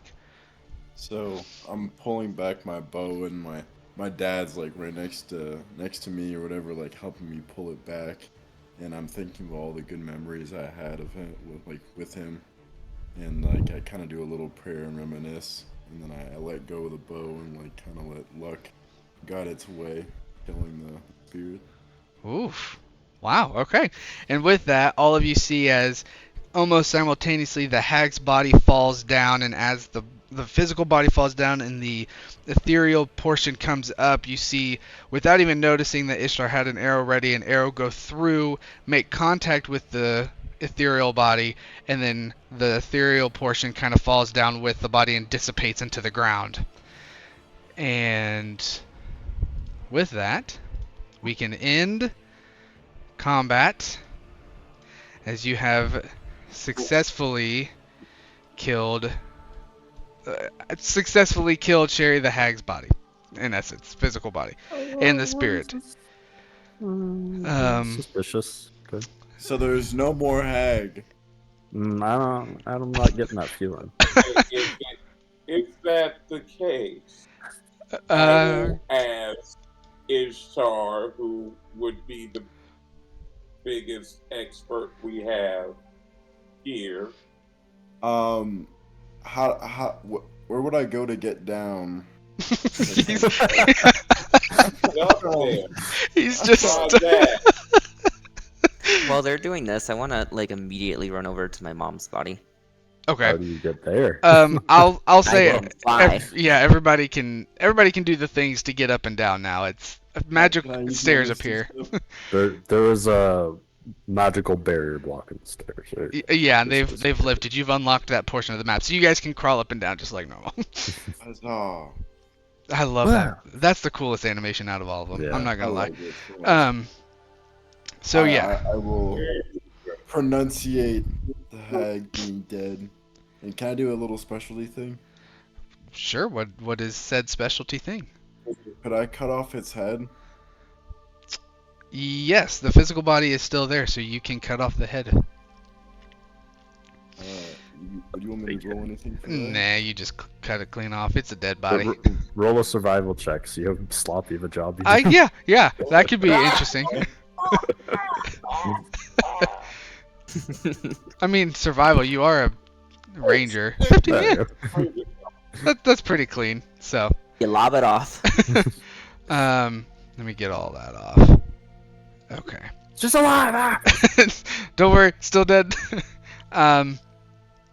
Okay, yeah, so you take the head of the hag. Ervin, you rush over to your mother's body, who's now no longer captured in that cage as you see that disappeared with the hag being slain. But your mom's body, which was floating, now kind of crumples to the ground again as you rush over to her. Once again, very skinny, very lifeless in essence. Guthrie, this looks a lot like what Niles looked like, except Niles still had kind of some essence of life within him, albeit he was pretty rough. So Ervin, you get over to your mother. Do I see any of this? Does Guthrie see any of this? Yeah, you can see it from where you're at. Technically that bastion spot is a little lower. Okay, well then I will kind of like look at Aetherion and go, you might want to see if he can do anything for, kind of thumb or nod over toward Ervin and his mother. And I I won't say this in character, but Medi, I want some of the loot. And then You just I real quick in installed character. my Don't steal everything. I'm coming right back. And it's just- I want some of the shit. But I still have my celestial revelation, I assume. So as I'll like fly up here and land beside Erevan, and just as I land, it'll kind of end, so my eyes will go back to normal, and the wings will like basically just dissipate. Okay. And I assume he's like kneeling next to her, and I kind of stand beside him and just put my hand on his shoulder, and just like be with him, and then when he's ready, I'll pick her up if he wants to take her with us, essentially. Okay. So Ervin, as you get over to your mother, what do you do? So I think he's immediately going to kneel down and have her head in his lap. And he's going to... I know this is useless, but he's going to try to cast Cure Wounds Okay. on her. Um. And as Aetherion touches his shoulder, he's going to wince, like, not expecting physical contact. Okay. As you go to cast Cure Wounds, your hand glows as the magic starts, and you see tendrils of the magic go into her body, and the physical marks on her body do heal up. But as you watch the physical cuts in the wounds heal, you can almost hear and feel as you're holding her that the body is almost empty. Like it feels like an empty body, that you're holding a shell. And you also notice that her eyes, they are open and they are completely white, but they're also like a translucent opaqueness to them, to where you can almost see through the eye, but it's got this milky sheen on it. And so it feels as if nothing is inside the body at all. And he's just going to be like, come on. Just like trying to do it, even though he knows it's useless. Okay. Ethereum just kind of squeezes his shoulder a little bit and says, "I'm sorry, lad, but she is still with you." And Erevan just kind of like stops and is just kind of dazed, not particularly staring at anything, just kind of existing, zoned out. And Ethereon, as you kind of put your hand on Erevan's shoulder, you can feel that his body is very weak too. You can feel that although he's not a shell of a person, you can tell that there's been a lot of not even just physical damage that you've seen, but there's also a lot of soulful damage that's happened inside that will take a long time to heal. Damn, dude, all in the span of like 10 minutes. yeah, in essence. What was I gonna say? Oh, so technically, also, Erevan, I will ask you. Obviously we said it in game, but do you, as Erevan, do you tell I guess actually I'll let you guys play it out. What happens from here? Yeah, Erevan, you and Ethereon with Galen Dwell's body. I'm just gonna look up at Aetherion, and tears are in my eyes, and I'm gonna be like, help her. I think she is beyond that now. But I saw her, it was like her spirit. I saw her spirit become one with you. And I do truly believe that she is still with you. A part of her is. And he's just gonna lay her head down and then just stand up slowly and filter into reality and back and out of reality, just like he's still not sure if any of this is really an illusion, if he's actually escaped, or if it's another one of the hag's tricks. So he's hesitant to really act or do anything. Okay. And then Yeah, go ahead. I guess I'll search up and down this hag's body to see if there's anything significant of like my father, and see if there's anything that she kept on herself. Okay. So As you search, there's a lot of miscellaneous trinkets, rings, necklaces, and things like that. Nothing really of note. It's all very weird stuff. But you get to something on her left hand as you are kind of picking up and combing over what she had. She had some bracelets on and things like that. You look at her long, kind of pointed index finger, and on it you see a ring that stands out. And you look, and this ring has it's like a silver band with a jade spider on it. Super ornate. It's a very dark jade, and it's also a very dark burnished metal as well.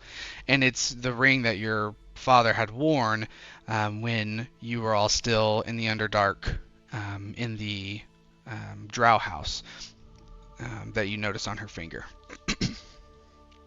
I will chop off her finger and take it off that way. Okay. I'll say this one's an easy one to do. You don't have to roll for this. It's just a finger. But yeah, you pull the finger off easy and get the ring back. And I'll wear the ring Okay. as well. The finger there. But I think it happened. So let's see. Yeah. So, Elrindel and not Elrindel. That's Erevin's real name. Aetherion. Too many A names. Aetherion and Erevin. You see Galendwill's body slowly start to lift and float off into the cosmos that is above in the Shadowfell as her body just slowly starts to float and disappear into the sky. And you both make your way down to join the other two. Let me zoom this in over here. There we go. Okay, and then Ervin, you get back with the group, now seeing Guthrie's familiar face in person again, as well as Ishtar's after what to you has felt like 3 months has passed. I think Ervin's going to touch them to see if they're actually physically there. Okay. Guthrie, you're first as Ervin goes to touch you. You can feel the very, very light and skinny, spindly fingers from his hand touch your shoulder. Almost that searching to see if you're actually a physical being. And Guthrie will put hand gently behind his neck and and squeeze affectionately. It's like, I'm here. And he's going to wince a bit, jump at the physical interaction, just expecting pain. And he's not going to make eye contact. He's just kind of looking at the ground. You all notice real briefly before Ervin kind of put his head down. You notice that the eye with the big cut around it, the eye color between the two are different colors now. I believe, Ervin, you said one is blue and one is brown, or one is green and one is brown? Yeah, one is green and one is brown. So the eye that was replaced is now brown, and his natural eye color is green. Okay.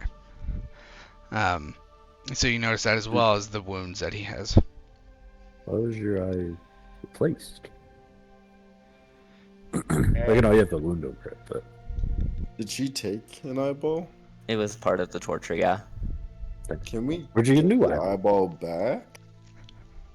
Well, I have an eye. It I think, didn't you say that it was like some kind of mechanic for instilling the images or torturing? Yes. So in essence, it was a 1-for-1 swap. So it is like a functioning eye. The purpose of why it was taken out and what it was used for was that is how he could see between all the planes that was happening. So he could see all the torture and all the fighting and all the time, but he couldn't act on any of it. So it kind of gave him a glimpse into the other planes.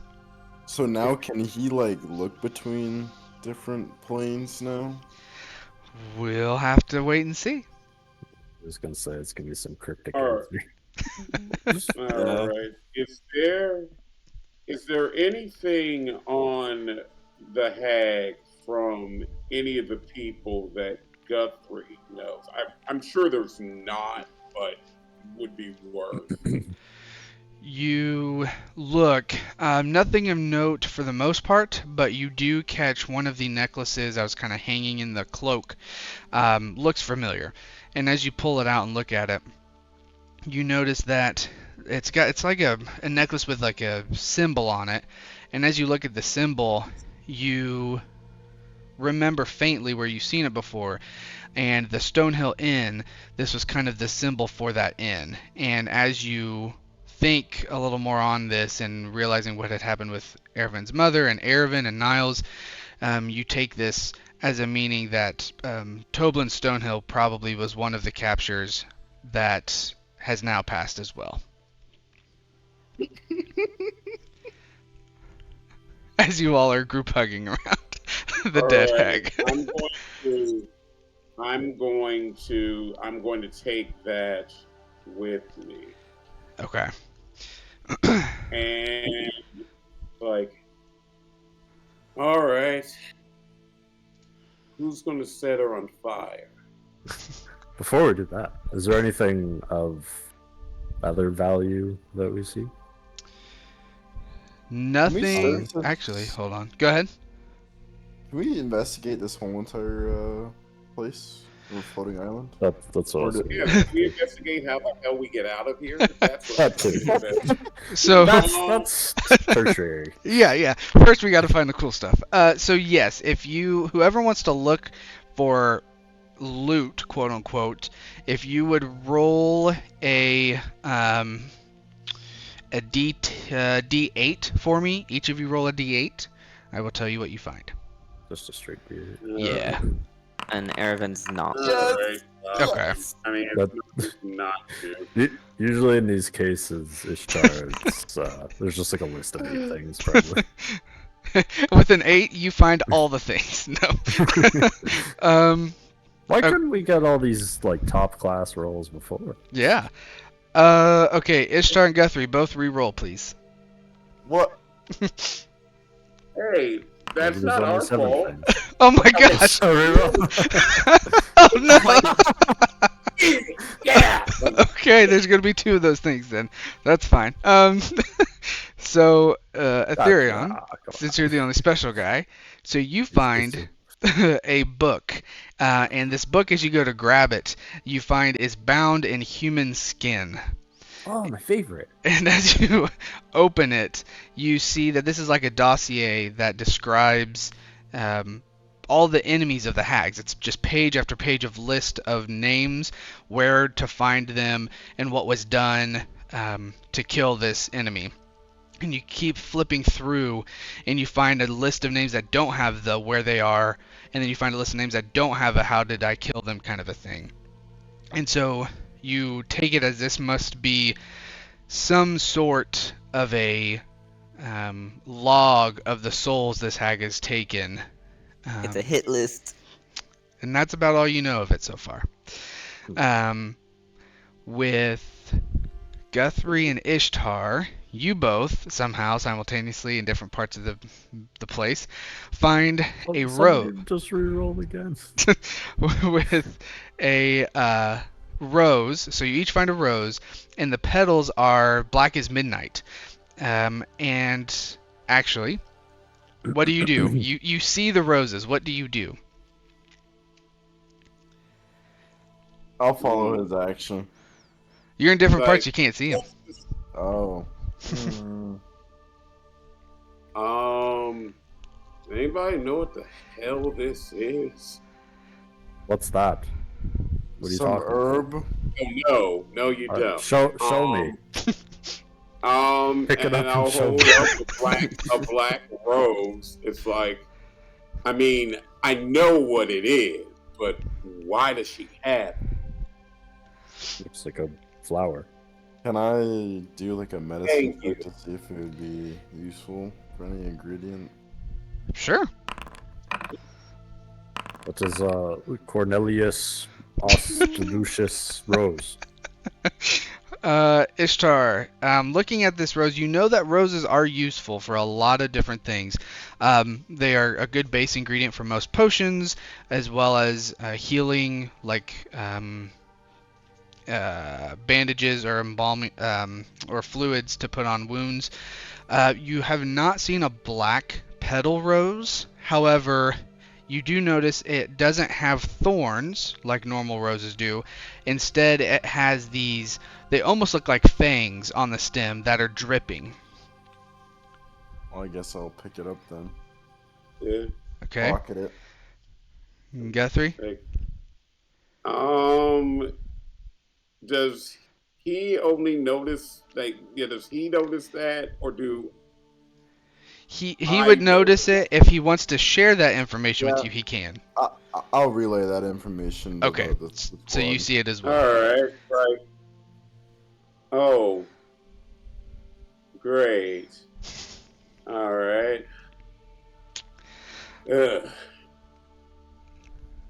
Let's see. Okay, so you both pick it up. You both pick up your roses. I need you both to make a con save, please. Nice. You both get the +4. This is true. We don't die from a dragon or a hag, but a flower. Did Ervin look for shit? No. Dude. Nice. I mean, it's a 10. Maybe. It's probably not. 16. Can I use my reroll? If this is what you would like to use it on, sure. I'm sure it's fine. And it's not going to be anything at all. Except don't you have like 3 hit points left? Right. I have 16. It's fine. I will let you do whatever you want to do. How long is this session gonna be? Probably another handful of minutes. We're getting close to the wrap up. I will ruin a little for you. You won't have, like, you would not need to use this roll again for the rest of the session. This would be like the last roll, in essence. Okay, then yeah, I'll do another con save. Okay. That's better. Okay, that was a lot better.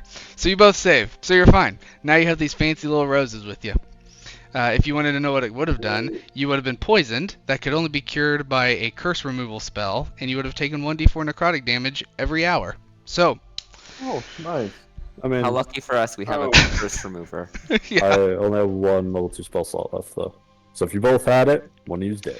And another thing with this, if you got to 0, no death saves, you immediately die. Oh, So I think he's out to kill us, guys. this was all Reddit stuff. I pulled this from Reddit. Really? Just Ishtar. I would have been like, oh, this is a death rose. Well, fuck this. I don't want that. But see, Can you're I fine. use my magic super inspiration to find another item? Since Ervin's not looking anyway? You could. I will say it's kind of pointless because there's something else that'll happen instead. That's better. If that helps. Uh, You can, what? like, if you want to find another hag item, sure. Yeah, there's another hag item in here you can find. Can I? I mean, Does I'm it happy work? with my baby leather book. Baby leather book. You guys does nobody play RimWorld? No. No. Oh, in that game, you kill people and then you eat them and you skin them and you make leather Jesus. chairs and hats. And people are always like, "Yeah, my favorite," or you have babies and then they die and then you process them and make baby leather hats. Oh my gosh, what is wrong with you? Oh, First of all, jeez. who made this game? Yeah, Second of all, yeah.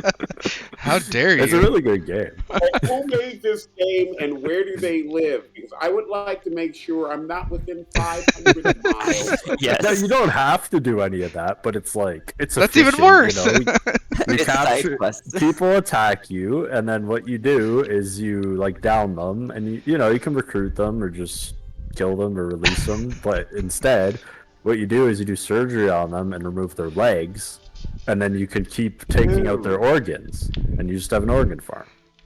It's about efficiency, boys. That's how you Okay, make so money. I'm not gonna meet you in person, that's for sure. Jeez. Yes. Look up All RimWorld. right. It's a fun game, and it's just the war crimes you could do are ridiculous. Gotcha. Oh, Oh, great. Lovely. Lovely. That's what I fantasize about all the time. That is what I look for when looking for a new game. Oh, there you go. Oh gosh. Okay. Okay, let me pull. I gotta pull a few things real quick. No, that's not what I want. Is there anything else in this damned building at all? Nothing that you specifically that you can pick out from where you're at.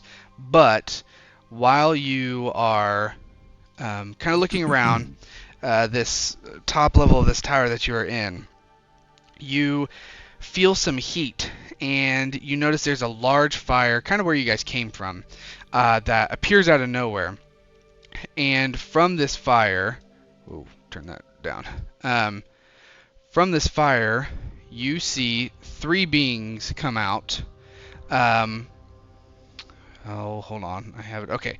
Three beings, which two of them are... Oh, gosh. Please don't tell me that's how big it is. Oh, my gosh, it is. Two of them being Balors, or Balers, that appear out of this flame. Don't worry. It's fine. It's fine. It's all fine. They look easy. I did not... Everything's fine. Balrog. I did not Literally realize they were that Balrog, big. but- Yeah, they're literally Balrogs. That's fine. And then the third being is somewhere here. There we go. That's what I want. So the first two are Balors, which Rock are on, bro. two huge demons, 14 feet tall, with fiery manes and leathery wings, and their grotesque forms are adorned with jagged spikes, and their eyes blaze with an infernal intensity. Each of them wielding a colossal whip and a flaming sword, radiating an aura of demonic power that chills the air all around you. The third being, this is a bad token, but the third being is more human. And actually, it's a handsome bearded human with bright blue-green eyes, though his infernal nature is clear from the gray skin that he has a short forward-pointing horns on his forehead and dark gray bat-like wings that span 26 feet when fully outstretched, and he stands about 12 feet tall. And he wears a leather tunic with a weapons belt and numerous pouches. And as these three beings walk through the fire, you hear the bearded man talk to you. Ah, well done, he softly says to you guys. We've been tracking Evalaga for an eternity. And he snaps his fingers, and one of the Balers picks up the hag's lifeless, headless body, and quickly kind of takes it from the middle of you. Unfortunately, Evalaga has to finish her contract, or else I would leave what's left of her body to you all.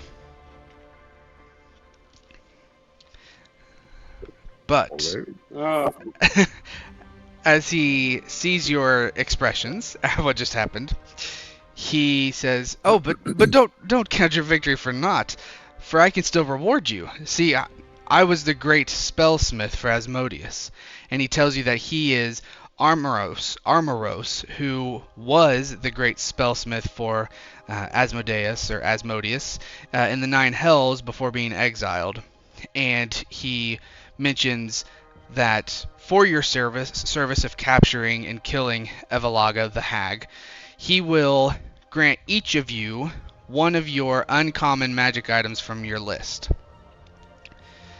So, He read our Christmas list.